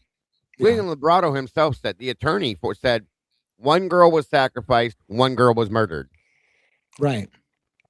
End of story. Interesting wording. Yeah. Right. Sacrifice. Did they ever why didn't they have Richard Allen put on the same jeans, the same coat, the same hat, and have him go walk that bridge and take a video of it? Because it would prove that it wasn't him. Yeah, I mean it's so disheartening to see, and you know, people wonder why we question and people like us question official narratives because there's so much fuckery when it comes to the government, when it comes to law enforcement, that it's like, what can you do? Systems have been in place for a very long time. And when they're corrupt, they're corrupt. Yeah. Yeah. It's this case ridiculous. And the only thing that I fear, like I said, is now that the creative writing has been done on both sides, will an appellate judge decide that he wants to hear or she wants to hear more? Or will they just say, yeah, good enough? Again, because they're going to, if you have let me put it in simple terms. If both arguments are equally good, then he's not going to win the appeal because they don't want to overturn a judge's. The defense has to make an argument better than the prosecution. So of course the prosecution's response is going to be point to the trial and go, everything that just happened there is the way it was supposed to happen. The defense has to overcome that, and that's going to be a tricky part. Did they overcome it sufficiently? And that, you know, and one of the other biggest ones that came up in the document, I know it's kind of a little head for some that didn't read it all, but one of the other biggest arguments that they had against Richard Allen is they claimed a great number of things that the defense is now appealing got presented at court and there was no objection. And as they said, you can't object after the trial to something that you said you had no objection to. So when we told you confessed X number of times and you didn't object, there was no objection. And now afterwards you want to say, I object. You can't do that. In court was the moment for you to object. Even if it's overruled, it goes on note that you objected, and that's an appealable thing. But what you can't do is you can't object to things that weren't objected to at trial. And that's what they're saying that he's doing. He's trying to object to things that they never brought up at trial. I pray to God that they bring new evidence somehow into this. This is the only thing I feel that would be a saving grace, is if they are able to, which they probably could, and it would be stuff that they weren't able to present the first time. Yeah. I pray to God they can. And yes, I do believe I saw somebody in the chat ask that. I do absolutely 100 million% believe that Ron Logan was involved, without a doubt. That's who I think you hear on the guys down the hill recording. That's who I think we see on the bridge. Okay, I know there's other people that disagree with me. That's okay. I think this happened on his property. I think that the girls were in at one of the outbuildings on his property until the next morning. Then they were moved over to the place that they were staged. That's my opinion. Now, I'm not saying he did it by himself, because he sure as hell didn't. He was just involved, is my opinion. Did Richard Allen know Ron Logan at all? Not that I know of. It never. I don't know. There's no connection anywhere. I looked left and right for that, and no. There was another logic loop that I didn't like in the document. I talk a little bit about it in my drop tomorrow morning. But again, to be fair, my drop tomorrow morning is going to be presenting their best argument. So it's going to sound like I believe what they're saying. I'm not trying to do that from I believe what they're saying. What I'm giving is, this is what they're telling you. Did we miss something? Because this is what they're telling you. But one of their logic loops was this. Get this. Richard Allen himself and his team tried to argue that the crime was done by more than one person. He named the potential persons as Holder and Westfall. Here's where they went. Holder has an airtight alibi, so he could not have done it. Therefore, that excludes Westfall, because Westfall didn't have a partner if his partner was Holder, and we can roll out Holder. And that was their logic loop for dismissing them both. And I'm like, well, first of all, Westfall could have done it with somebody else. Even if Holder had an airtight alibi, you can't say Westfall is excluded because he said it was Westfall and Holder has an airtight alibi. Therefore, we're going to exclude Westfall. Like, the logic loop has got a flaw again. But bullshit. There you have Brad Holder, Patrick Westfall, Elvis Fields, Keegan Klein, Tony, Keegan's dad. There's too many people that are involved in this. I'm sorry. And Ron Logan, period. And no, that never happened ever, that I've ever seen or heard of, Stephen. I don't know where that would come from. Yeah, Stephen, thank you for the $5 super chat. He said, didn't they find Richard Allen with child indecent pictures? And they did not. No. Hell no. Not one, not ever. Nope. Not no, but hell no. Yeah, and that's one of those examples, like with Koberger. Shit gets spread around, and then if it sounds like something a perpetrator would have or would do, then people would run with it. I mean, I'm not criticizing people, but if you come across that information, once that gets in your head and it circulates, then that becomes part of the story in people's minds. Right. Mikey, you kill me, bro. Mikey said, now if he said he was in a Blockbuster in the adult section, cool, I'd take. Same here. I mean, he is a grown man. We're adults. People do that, but never was he ever caught with shit like that. Never. Keegan Klein, yeah. His dad, yeah. Keegan was, yeah. Probably. They both were. Keegan and Tony Klein were both caught with that kind of stuff, and they were actually caught with a lot worse shit and more things that were. I don't even understand it, but no, Richard Allen was never caught. Saw that on Fox News. I don't doubt it. Oh my God! See, gotta love mainstream media's bullshit. Yep.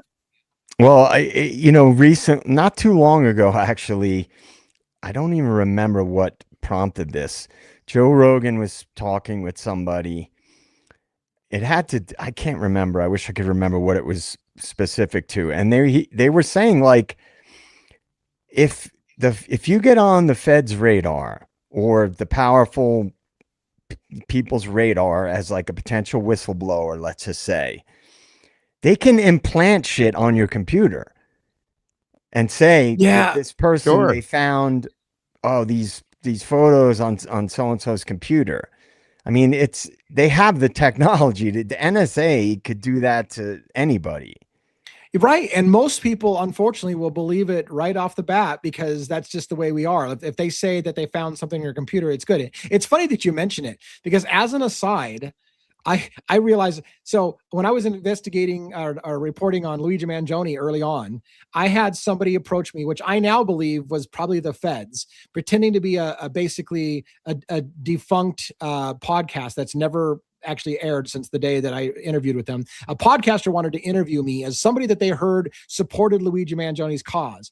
And it felt like a Fed operation because they kept asking me questions about whether or not I believed in anarchy, whether I believed that he would be a martyr, whether I believe in overthrowing the government. And I'm like, this fucking, and here's the funny thing. In order to have the interview with them, they had me install shit to make the connection with them. And I'm like, did I just fucking backdoor myself with the fucking FBI? I bet you I just backdoored myself. They probably have a fucking pipeline to my computer. And so like, it's just scary because it's easy to do. And they're like, hey, I'm a podcaster. You know, I want you to test out the software and get your microphone working with our software. So just install this. And you install it and you got backdoor. And they don't even have to get your permission to install it. They can get you, they got ways to install shit on your stuff without your permission. But here's an example of something that sounds crazy. Not really though. Not really though, Lee. Honestly. The man that was prosecuting, the lead prosecutor on this, and that guy we were talking about, the one that had the airtight alibi, both were in the same Masonic lodge together. Yeah. That's convenient and very coincidental to me, and I don't believe in coincidences in true crime. So, speaking of coincidences, that's kind of what they basically said about, I think it was Holder that had the weird stuff on social media that had like pictures of people with dead animals and stuff, or is that Westfall? Which one? No, that was both of them, actually. Both of them. Yeah. Westfall was in Holder's pictures. So right. And they basically said, well, that's just a coincidence that there's any resemblance to that and what happened at the crime scene, because again, he has an airtight alibi. Therefore, because he has an airtight alibi, he wasn't there. Therefore, that he has creepy images that are like the murder scene have no relevance whatsoever because he couldn't have done it. So it's not worth talking about. Of course. Do you know what his alibi was? Yes. The punching out of the clock at the place where he worked. Yeah. Mm-hmm. That's airtight. Lee, do me a favor tonight. When you go into work, clock me out.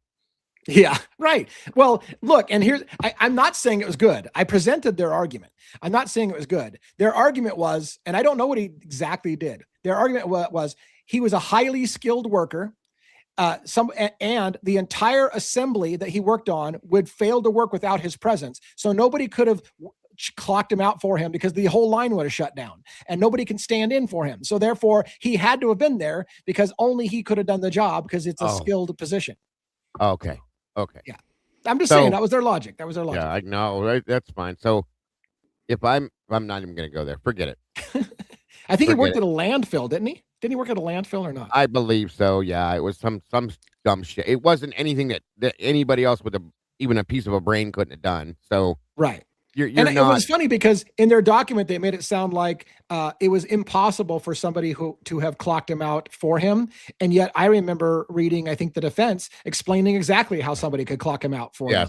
But they said 100%. It was impossible. So it's not. Again, no, this is just. Oh my God, I get so pissed off. This case is, you have no clue, guys. If you've seen the passion that I have in Idaho, you ain't seen shit yet with this. I'm telling you. But keep in mind, Dago, here's the problem. An appellate judge is going to hear their argument and decide if they're telling the truth. That's the thing. I know that too. And that's what I'm saying. There needs to be a way for them to present new evidence and things that Gall stepped on and kicked out. I've never seen anything like this in my life. This woman blackmailed and forced the defense team to recuse itself to the point where they had to go to the Supreme Court to be reinstated just so she could bring in who she thought were her own friends as the defense attorneys, and then denied everything. Anything they asked for. You think Hitler was bad? You ain't met this chick. I'm telling you, she was insane. If you said the word Odinism in her courtroom, you were held in contempt and arrested right there. Yeah. Period. Makes you wonder if an internet sleuther dug far enough, will they find that she has some kind of Odinist connection? I tried, but of course, when you're somebody like her or anybody in that position of power, as I say, you can bury anything you want. That's all I'm saying.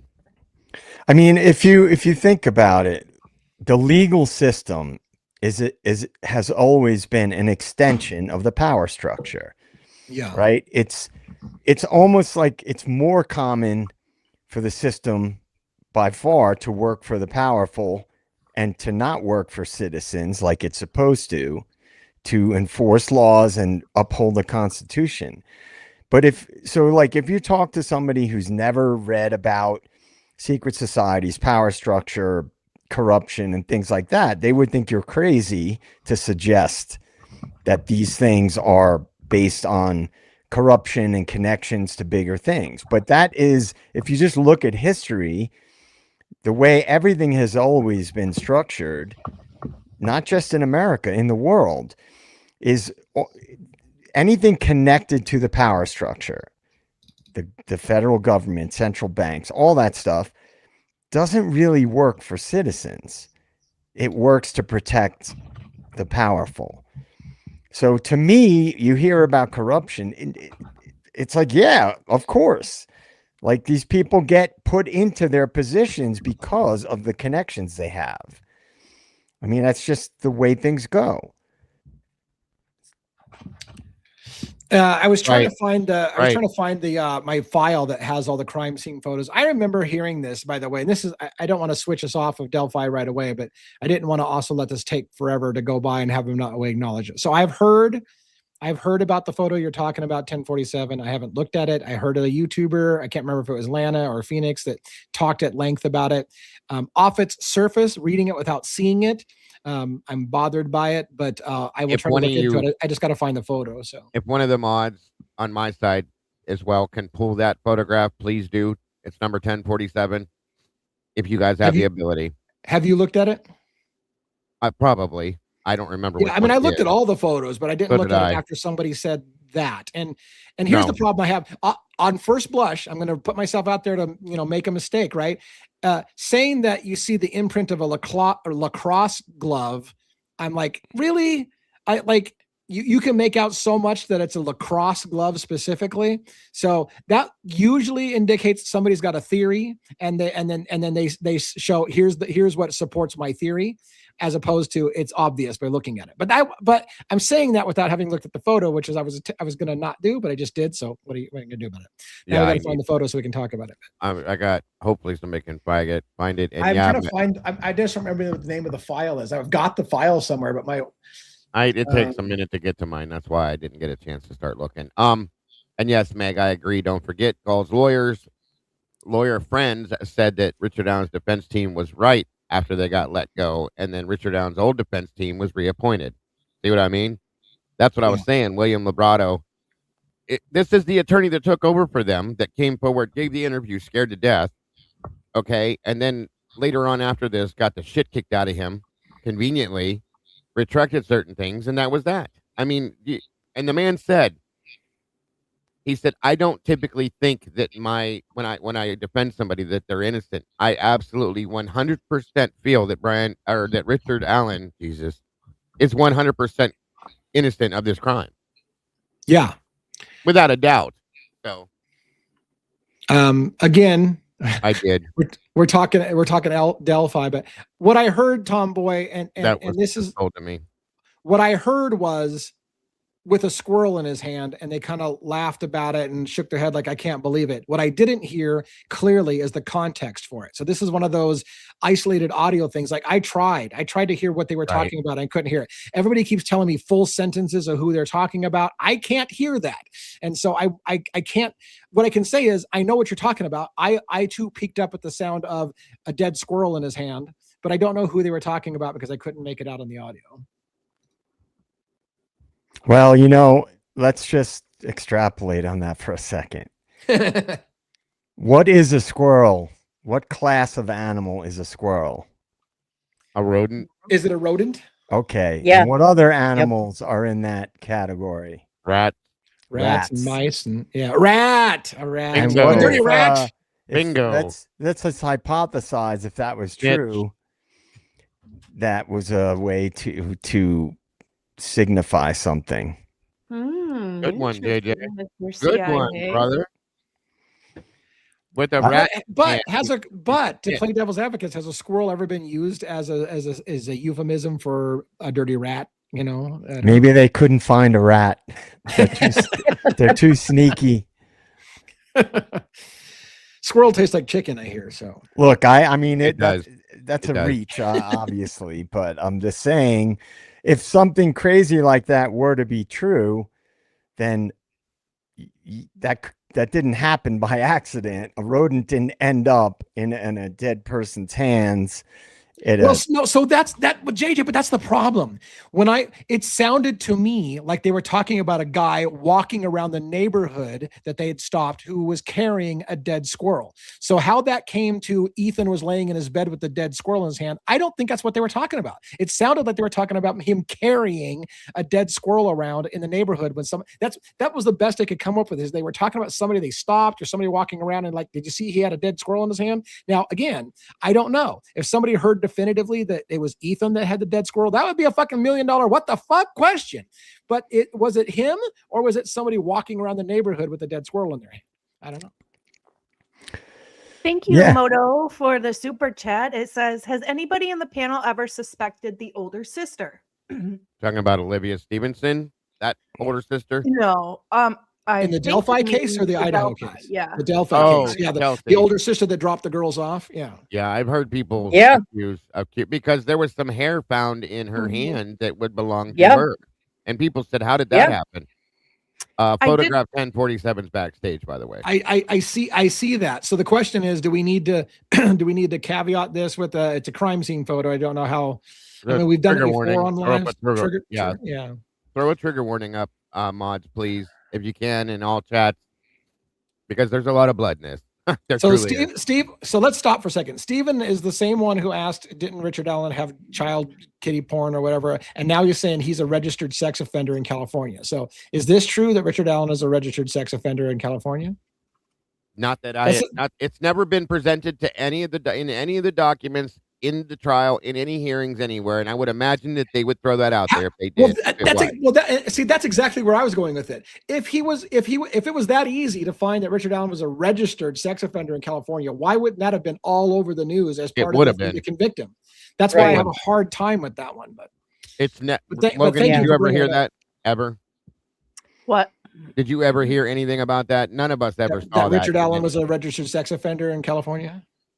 No, he's saying different person, completely different person, I think. Oh, I thought he said because he was the same one that asked if didn't Richard Allen have child photos on. He said the Richard Allen I was thinking of is from California and is a registered offender. Oh, well, that's a big clarification. All right, trigger warning. We're going to put a crime scene photo from Idaho for. Thank you, Stephen, and thank you, Logan, for clarifying that. Sorry. Yeah, that was a big thing to clarify. I don't know if you have controls. Oh, that's a graphic scene. We're looking for a handprint on the mattress, wasn't it? They said it was a lot. Oh, and now it could be down there where the fingerprint looking. Right here, right. Yeah, I don't know. Right, that's there. What I'm thinking. That's what I was thinking. Is that if that's what they're thinking is a lacrosse glove? Can you zoom in on the picture? It looks like a print of some kind. Right. It does have potential. That's why when I first saw it, I was like, well, there looks like fingers. Like you could say maybe that was fingers. It does. So is that what they're talking about? I don't know. I've never seen this before, but it could be. I could logic that if somebody had blood all over their hands and they pressed their hand down on the sheet to kind of climb up on the bed or whatever, that would be the kind of mark it would make. But you got to remember one thing with this photograph. This bed was pushed completely against the wall until everybody pulled it away from the wall. So how did somebody get down beside that side of the bed to do that? Unless they came across from the other side and reached down on that side of it. So somebody said 7 fingers. Count the fingers. Is there 7 fingers on that? 1, 2, 3. I see 4. More than one handprint. 4. That is a handprint. It does look like a handprint. It does look like one. There's 4. The thumb would be over here. You got the palm. You got the palm down there. I can see the palm ridge. I mean, that looks. I don't want to say that is a handprint, but it sure looks like a handprint. Yeah, that's what I mean. It definitely looks like one, but it looks like they took it off and pressed down again. Right. But the problem is if this is the palm print, how did they reach their hand up from this side of the bed if it was against the wall? Yeah, see, I don't think that's a palm print. Hold on. Remember, somebody else asked us if we had seen this photo. So please verify if what we're looking at is even the parts you're talking about. I would hate to waste all of our time talking about that mark and it's not even the one that you're talking about. So is this the right area? Because I've never had anybody point out to me what it is. I'm just guessing that's the closest thing that looked like a potential. Well, look at the ribbing.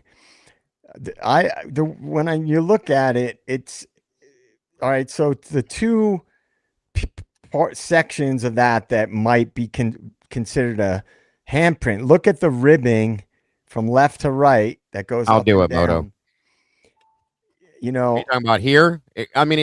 There's the angular lines, right? Yeah. See the angular lines from left to right to left to right. Yeah, right there. That are something made that imprint. And it looks like right here, like these look like blood drags with finger drags, okay? And then it connects to the fingers here. You see what I'm saying? Yeah. Like it was drugged down and then it printed somehow there like that. That could be. I mean, it could be. Honest to God. But that whole section, you guys see what I'm talking about, right? There's a angular vertical lines going across, right? It looks like the fabrics, the line of the fabric. Yeah. And this definitely looks like a palm print because see the lines. Did the person ever confirm that this is the print that we're supposed to be looking at? Because we're spending all this time analyzing this print. And I would hate probably not. This isn't the print I'm talking about, dumbasses. Kelsey, I've done it before. Spend all this time analyzing a print, and it's not even the print they're talking about. I don't know of anything else in the photograph that I can see that. Let me see. All of this is just a matted mess along with all this. That's the only thing that has any definition that I can tell. Yeah, I agree. Like right off the bat, I saw it, so that wouldn't be too hard to. But again, so let me ask you guys. You tell me. Can you prove what type of glove the person had on? No, but do you see this? This looks like a palm and thumb. Right, that could be another. You're right. It could be two hands right there. Maybe I don't know. I'm just saying that's the only thing that has any definition to it that I can see. Right. But how did they get lacrosse glove? That's what I'm trying to get at. So they're saying specifically, did you see the lacrosse glove? This reminds me of that's what ChatGPT came up with apparently. ChatGPT analyzed that and said it's a lacrosse glove. All right. Yeah. So here's my only thing with this. If this happened the way it looks, okay, it would have to be that somebody would. If you can see me, you probably can't. Hold on. Can you? I need to pull the printer device just for a second. I'll show you something with what I think. Okay.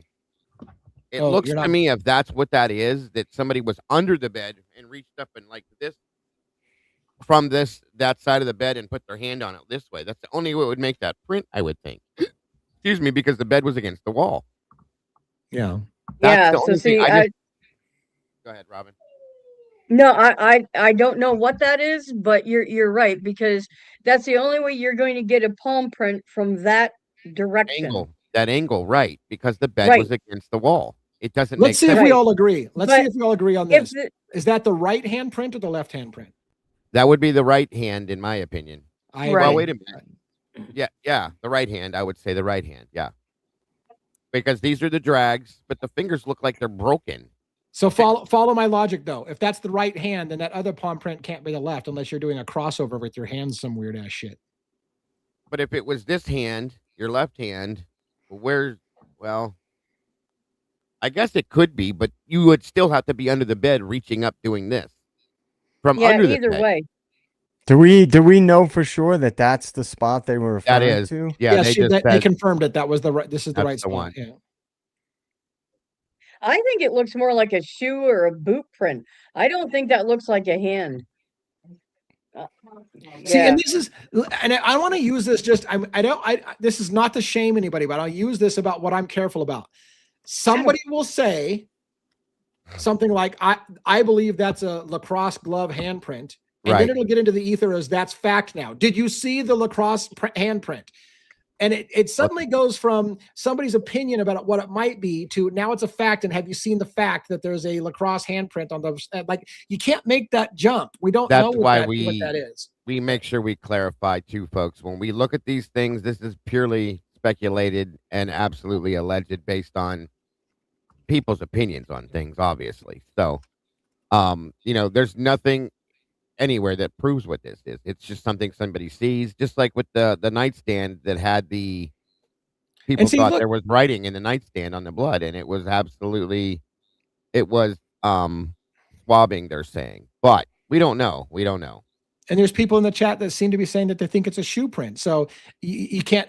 Again, are we going to we're going to definitively say it's a handprint and it's a lacrosse handprint when there's other people who think it's a shoe print? Like again, it's a two people see it and they see different things. So that therefore, I'm not gonna repeat the word. Yes, I've seen the lacrosse handprint because I don't know what I've seen. I see what you believe is or what you're implying it might be, but I don't know what it is. That's how you have to approach it. To say, yes, I saw what you believe you see. I see what you're talking about, but I don't know what it is. It could be a blueprint. Right. It could be. It could be. Yeah, it could be. It's a Rorschach test. Now, if you can show me other evidence that somebody in the house had lacrosse gloves, and then we're getting closer. Like, oh, okay, like I need more data points. Then, do you see this smear that clearly is or do you hear this sound that's clearly, it's like, well, no, like it could be other things. Other things look and sound like other things, and and I'm not saying it's not. I'm just saying I'm not going to jump on the bandwagon if that's what it is and start making videos about it because I don't know what that is exactly. All right, so let me show you something real quick then. And I get why this is said, and I see what people are looking at to some extent, but this is what lacrosse gloves look like. If this will help you guys at all. What was that question from Rhonda? It's backstage. Something that JJ said. Okay, give me a second. Rorschach. Oh, the Rorschach. That's ink test, ink blot. Yeah. Right? Yeah, Rorschach test, that the ink blot test. Those big things that look like butterflies when you say, what it's the what do you see? Oh, I see an elephant. I see a child being murdered. And you're like, it's just a fucking ink blot. Right? How the fuck did you see that there? I threw some different lacrosse gloves backstage for you. So you see this here, for instance. This is why I think people are saying this, because of the thickness of the fingers and things like that. When you look at the photograph and the ridges and all that, possibly I can understand why it would be thought to be, but I don't know. And also, you don't like this. Okay, let's say the left-handed side here. 1, 2, 3, 4 fingers, just like we saw. If they were fingers, there's no thumb. It would be a pretty strategic way to do it because your hands wouldn't get injured. Let me give you one more theory here, real quick. If that would mean that thing we saw was not the palm. This part, okay. Oh, you want to pull that picture? Oh, yeah. I can throw it back up. It's already there. If you want to pull it back up real fast. I don't see it. Oh, the original picture. Yeah. Oh, I just removed it. How about add it to stage? Okay. There you go. So, if that was the case, there's no palm print here. That would be that they came over top of the bed with the back side of the hand, this part, and that's how these fingers got laid onto the sheet that way. If they were covered in blood, possibly. Maybe leaning over, their hand touched on the bed sheet there or something. I could then see it maybe, but that means this is not a palm print. So it doesn't make sense in either direction that I look at, is all I'm saying. So just a thought. Yeah, it's an interesting conversation. The squirrel is a well-known mascot for the Alpha Gamma Delta sorority. Okay. Oh, thank you, Logan. You're welcome. So what would that mean in okay. Right. Which one of the girls talk about that? Yeah. I don't know. I just looked up what a squirrel can mean, and there was an Indian connotation to what a squirrel can mean, and it means like humility, like take care of the small things in life. Thank you, Moonlit. While you're looking at the bigger picture, or it's a mascot for the Alpha Gamma Delta sorority. That I just looked it up. So thank you, Fizzy and Tomboy and Moonlit. You guys, these mods are amazing. Moto's confusing me a little bit because so somebody was saying it's got 7 fingers. Moto's saying it's got 6 fingers. We looked at it and we both agreed we saw 4 fingers. So how are they getting to 6? I don't know if you want to look at it or care, but people are, again, we can't even agree on what. I saw 4, but Moto sees 6. Somebody else saw 7 fingers. So I don't know. Do you want me to pull it back up? We can try it one more time, but it's probably going to end up being a subjective thing because again, it's us seeing 5 and them seeing 6 or 7, or us seeing 4, I should say. Let me blow it up a little bit more again, sorry. Slide it that way. Okay, so I see. Damn it! I don't want that damn thing. Oops, sorry. 1, 2, 3, 4. That's all I see. Unless they're saying that the break and the other ones up there are another 4 fingers, or I That's don't what I know. Oh, Like up here. how do you get? Yeah. So I don't understand how you get. I know what they're saying. I know what they're saying, Lee. Hold on a It minute. was So put down once and picked up and put down again. exactly. So that could be that, or if you look at this again, give me a second here. Where did it go? I'm gonna have to pull that off. 1 second. Some of these gloves have breaks in the fingers. Did you put something backstage? No. Not yet. Hold on. Moonlit, and I have to get back to where I found it. Moonlit and Fizzy sent me the same photo, basically. So, thank you, ladies. You guys are amazing. So the break, Bianca sees 7 too. How do we see 4 and they see 7? I see 4. Pull that up real quick, if you don't mind, sir, ma'am, whoever's doing it. See, so see the breaks in between the fingers there. Yeah. Maybe that is what's being seen. But even though that's on the backside, the outside of the hand, the inside of the hand, if it were to be from the palm down, there's nothing there. There's no breaks there. There's only 4. And I'll pull it back up one more time. Just because It's the topic of the night, apparently. I mean, it's interesting, yes, but I see 1, 2, 3, 4. That's all, and the 4th one's faded, kind of. I think. I mean, am I missing it or no? Yeah, I see another faded one to the left. That you can only see the top part of the finger. Right here. Nope. Left. Here. Nope. Up. Left. Your left. Sorry. Nope. Go up. Nope. Up. Yep. Go to the left just a smidge. Your left or mine? I don't know. Left This on way? the screen. This way. Yeah, right there. Right there. Right. Okay. Okay, go to the right just a little bit. Right there. there. You're on it. That's the top of the finger. Okay. Yeah, I see what she's seeing now. Right. Okay. It's very faded, but yeah, it's right there. Well, you guys got damn good eyes. Shit.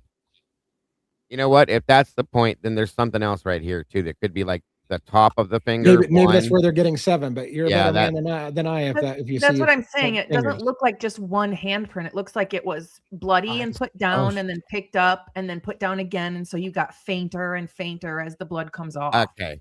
I see it now. 1, 2, 3, 4. But that leaves me at 5. Or maybe There's 6. another one there's next- one more. Yep. There's 6. That's There's what I was 6. talking about 6 earlier. of them. The ribs. Yep. All right. So let me show it again, guys. There's 2 very faint ones. There's one, and all you're seeing is this part for this one here, the tip of the finger right there. Right there. I wish my pointer was working. Could it be somebody's rib cage? There. Wait a minute. Are we looking for the 5-fingered man? No. Anybody? Class? Doesn't Feeling? everybody No have idea. 5 fingers? Inigo Montoya looking for a Can I- 5-fingered man? Can I make a couple observations? Please. Of course. If you go up into where the heavier staining is, right up from the glove, do you see alongside the mattress towards the frame? You see similar kind of marking. I asked Wheels, my AI, and he is saying that it looks like this is more compression of the sheet up into blood because it was against the wall. And with all the blood, I mean, we can see it coming down and Yeah, everything. this you see here. similar marking. You see similar marking up right there. I think, yeah, and I was looking at that first before we looked at the other thing over here. This to me looks like the mattress underneath it. I think these have those what do you call the mattress covers underneath them? And then Yeah. the sheet on top of that has wrinkled itself and jumbled itself together a little bit because of the blood. And that's what it looks like to me right there. Yeah. Yeah. But see, this is smooth.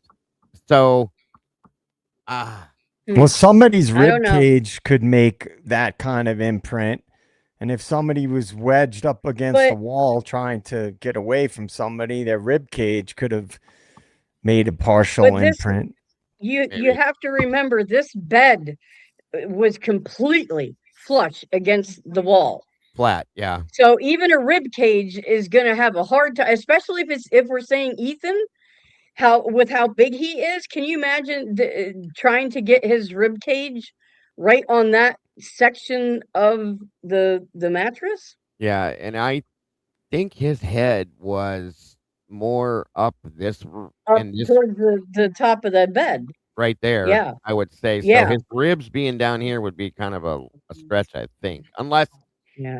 that was maybe an imprint for from a movement, and then he was moved up. Then he moved up this way, trying to get away or something. Maybe it could be. I'm just saying it would be Maybe. hard to I get don't that know. in. It was flat, like against the wall, with very little gap, folks. But that's like a Yes. really distinctive pattern, those It is. lines. So Yeah. it's like what caused that? That's a pretty Yeah. specific type of It is. pattern. Yeah. Yeah. Now that's Where another you good see point. the bed now is not where it was. This was pulled out by Away from the wall. Yeah. the Yeah, no, cloth, yeah. I know that. I just, but you know, I'm just throwing it out there, Sure. like We're the trying pattern, to figure Sure. out what yeah, that pattern is.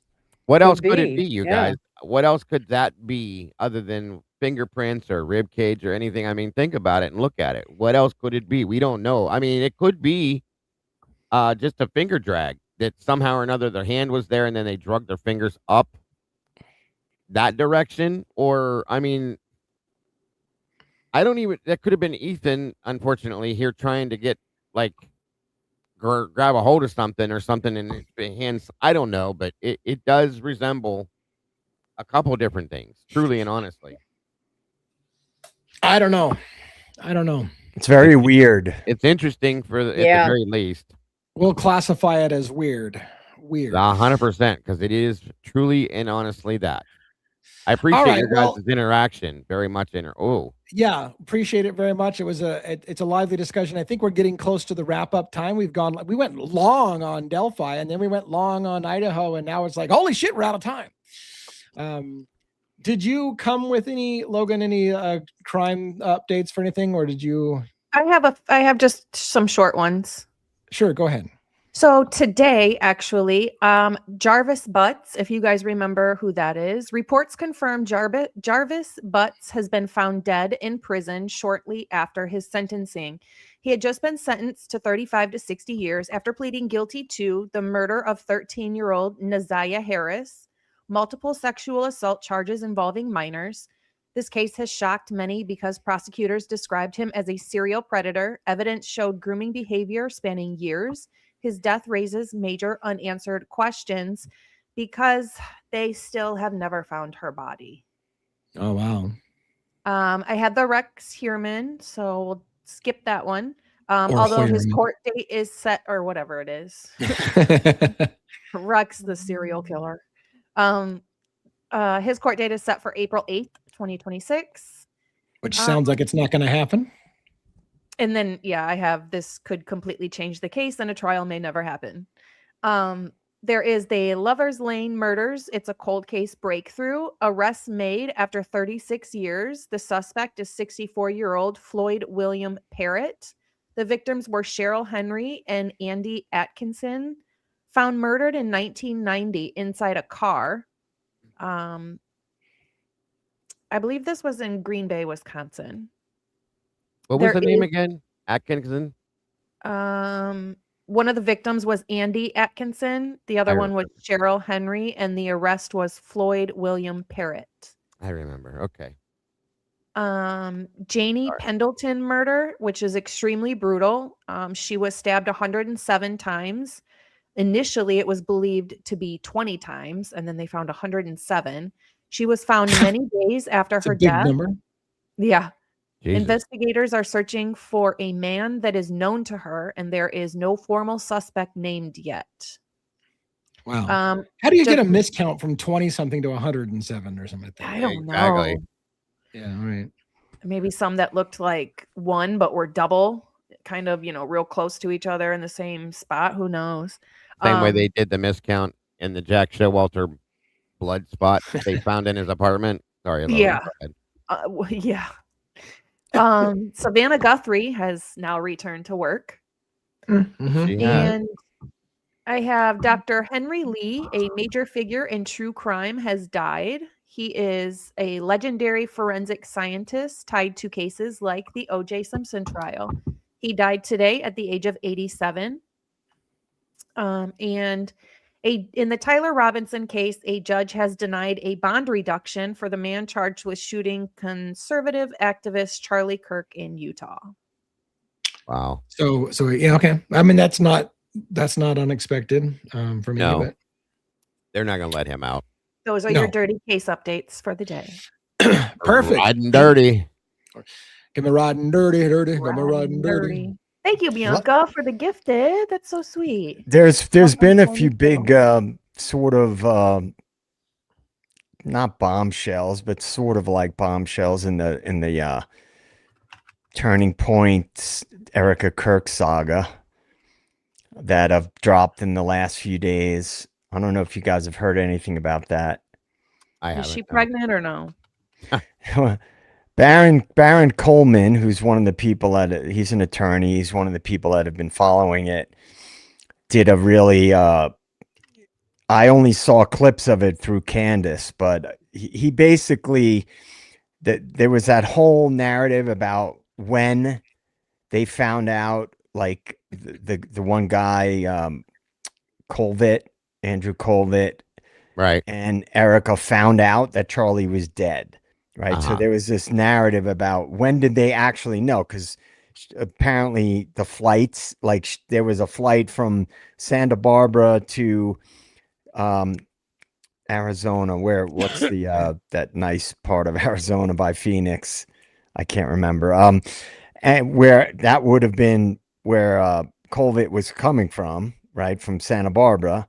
And Right. then Erica meeting him at the airport. So there was this, I won't get into the details, but Baron Coleman's assertion is that the only way that, depending on when they can confirm that Colvett was on the flight on his way to meet Erica by a certain time, is if Charlie Kirk's murder was planned. Oh yeah. That he knew in advance that Sidonia. it was going to happen. And so he was going to meet Erica. Now it's the timing of when he was in the air and when he allegedly found out that Charlie was dead after it happened. There's a discrepancy as to when they say they found out versus when the evidence shows that they knew that Charlie was dead and when he was in the air. So I encourage anybody who's following that case who hasn't seen it to watch Barron's some of the videos he did, because he's a pretty methodical guy, and he had a crash out of talking about this. Like that the only way, this is what he said, the only way that flight could have been in the air by this certain time is if Charlie Kirk's murder was planned and they knew about it in advance. Interesting. Very Yeah, I'll it is have to watch interesting. it. I will. What'd you say it was, JJ? Baron what? Baron Coleman? Coleman. Baron Yeah. Coleman. That's what I thought. Okay, I know who that is. Yeah, he's been really on this shit. And he's like Candace. Yeah. And he's like a dog on a bone, except he's very he's more methodical because he's an attorney, and the way that he breaks things down. Logan. Obviously very intelligent. I have one more thing really, really fast. Okay. I just wanted to say that I mentioned a case earlier this week. It's called the Jenna Straubel case. She lived in Indiana. She crossed state lines into Illinois to Will County, and she shot to death her kid's dad, his mom, and his dad. And then she fled back to Indiana. So this happened on Monday. I FOIA requested this morning a shit ton of stuff for the case. I wanted all the body cams, previous cases, police report. I wanted everything. Do you know that Will County, which is an hour away from me, got back to me within 45 minutes to an hour of my FOIA request and told me I was denied, which is fine because it's a brand new ongoing investigation. I expected to be denied, but they got back to me within 45 minutes to an hour. I still have like 4 or 5 that are completely ignored from Idaho, and I have some that never received a response. Surprise, surprise, surprise. I'm like, that's Yep, how you yep. do FOIA requests, assholes. Unbelievable. Remember, Unbelievable. national security. Yeah. Yeah. You need to lay off. National Tell security, your my boys ass. at the CIA to lay off this shit, JJ. Yeah, Yeah, come on, man. JJ. Lighten up, JJ. Do you want me to, guys, to get it all approved for you? Yes, I wanted please. all of Yeah. Do you want me to? I mean, Jesus. I have been refraining from making a few calls and calling in a few favors, but Get it done, bro. Come if you on. really it want, done. I can make Get a it few done. calls and, Okay. speed up the process for you. Thank you. Thank you. Finally. God. All right, let's get some close going. We're gonna go Robin, Logan, JJ, Dago, and then I'll close this out for the night as we're reaching our 2-hour mark. We're past our 2-hour mark, but that's okay. We had a lively show. Robin, Great what do you have for conversation. close? Yes. Well, yes, we certainly did have a lively show. There's a lot moving on these cases all of a sudden, especially with the list case. Yeah. That's going to be very fascinating to watch what develops there, whether or not there is actually a plea agreement, or and if so, what info will Rex reveal? So that's going to be very, very interesting to watch. Excited. But we thank you guys for coming out. As always, we could not do this without you. And whether you catch us live or you're on the replay crew, we appreciate it. Please make sure that you like the videos, you're subscribed to all the channels, and that you're commenting on our videos. That helps us out more than we can ever say. And, if you know someone who's into true crime and you like what we're doing, make sure you share our channels with them. That So would be I'm lovely. doing the plug for the evening. So please, Thank you. please do that for us. That Oh, would yeah. help us greatly. So, yeah. But real quick, because you're on everyone, I hope screen you have still. Yeah, sorry. What? Go ahead, finish. I was gonna say Oh, while that's you're on okay. screen, I wanted to mention, because you brought up the Heuermann thing. Yes. It dawned on me, if Logan was right about the date, and I'm sure she was, that the trial was going to start in April. We're approaching the end of March. It would be Yeah. the right timing for a plea deal to come in, right? Because they're going to plea before they assemble the Right. jury and everything like Right.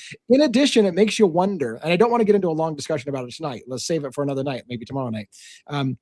Is there a connection between Rex Heuermann supposedly being on crutches? Did he get beaten? Did somebody beat him into a confession or a plea deal? Like, is it even a possibility that somebody could beat that behemoth of a man and convince him to do a plea deal? So is there a connection Well, to him being on crutches, not showing up to trial, that all of a sudden there's a plea deal and we're done? Sure. I mean, Yeah. and you got to remember the guy is like 60. So if somebody half Right. his age, or even in their 40s, decided to take a hold of, it's not like he has the strength he once did. Keep Right. in mind the kind of victims that he always chose, very petite. So it's very easy for anyone to overpower someone like that. But could be- he's 60. He's 60. He hasn't been eating the greatest, I'm sure. So he's not in that great a health. So yeah, maybe somebody did take a hold of it. Who knows? Or maybe he's just that sick or whatever, that he just decided that, what do I got to lose? So Well, that I could don't be know. your goal, you guys, to the plea in itself. Maybe he got his ass beat in prison and said, "Hey, I'll give you guys something if you can put me somewhere where I know I'll be protected." Please. Right. And there's allegations that he might have even been mob connected. So did the mob get to him? There's a lot of, anyways. Right. Too much for a close. Yeah. But thank you Could for have bringing brought it it up earlier, boss. God dang it, man! All right. Anyways, Logan, what do you have for closing tonight? Oh, you're muted. That's what you got. I just want to thank everybody for always showing up for us and having amazing conversation. Tonight was a great chat with everybody. Thank you on Top X, Stephen Moto, and Bianca for the supers and the gifted memberships. I appreciate you very, very much. Do something nice for yourself today. Be kind, but more importantly, be kind to your animals. And thank you, Bianca, for modding and doing such a great job. Awesome. If you have time, Logan, stay for just a moment after the show. I want to say something to everybody on the panel after backstage. But if you don't, that's fine. We'll get it to you somehow. JJ, State of the Deep, what's going on? All right. Thank you, everybody. Thank you, advocates, denizens, meatballs, believers, mods, as always. Thank you very much. Or the trial of Heuermann would expose corruption. So Yes. a deal was Right. made that we Yes. would take care of you, buddy, in There you prison. go. We don't want this to go to trial because a lot of dirty stuff is going to come out. All right. That being said, remember my public service announcement. I can't forget. Everybody volunteer your DNA to Othram Labs to make the world a safer, A safer place. place. Nice. Or they start pushing you to get digital ID and enroll in a central bank digital currency. Remember, it's for the greater good. Of course. Yeah. Give up your So- security so we can make you safe. With Yeah. that being Yeah. said, I'll see you guys tomorrow night. All right. Perfect. Thank you so much. And we got Dago up next. And what do you got for close? All right. Great show tonight, guys. Great conversation. Just so much to talk about. It was exciting, actually, to have these conversations. I'm looking forward to the next, and I hope it's just as good. As always, because of these amazing people. Thank you, Lee, Miss Robin, Miss Logan, and JJ for doing me the honor of allowing me to join you to have these conversations. They're absolutely amazing. Thank you to all of you moderators all the way around, full circle. You guys are amazing. My moderators proved it tonight by doing what they did to help to bring these things to the table for us to talk about. You guys are amazing. They do it in Devil's Advocates. Logan's does. They do it as well. You guys are all amazing, and I want you guys to know how important you are to all of our channels, how much you all mean, and thank you for doing what you do. We love you guys so very much. Everybody else that's out there that came to join us tonight, you guys are amazing. Thank you so much for always being here to watch us do what we do, to support us, and to interact the way you guys do. I love the way you guys interact as the community. It's amazing. I enjoy it, every bit of it. So thank you all for being who you are. And don't forget to love yourselves, love each other, and don't change a thing because you truly are the beautiful people. And I will see you very soon. Good night, everybody. Perfect. All right. And for me, I will say thank you again for coming to another Crimes After Dark and my wonderful panel that supports us. And look, if you like the Delphi case, I ask you a favor tonight. There's 150 plus, there's 160 something people here still watching the show. If every single one of you interacted with tomorrow morning's drop, whether you agree with it or not, it's going to help the Delphi case stay on the radar. We got lots to talk about. Don't get freaked out when I present to you what the prosecution's reply was, because I'm going to tell you what I see as their best strong argument. And some of you might get the wrong idea and say that I don't have any questions in the case anymore. Listen to it. Listen, as I say. And again, please help that out. Every comment, every like, every subscribe, but you've already subscribed, you're here, but likes and interactions with that is going to help that rise up, and it'll help us have talking points. We're all interested in continuing to talk about Delphi, so we need your help on that. Again, that comes out tomorrow morning, 8 p.m. Pacific Standard Time on the drop for the public. It's already available for members only. Love you all. Have a great evening, and we'll see you tomorrow night, same time, 5 p.m. Pacific Standard Time. Thanks. Good night, everybody. Good night, everybody. Good night.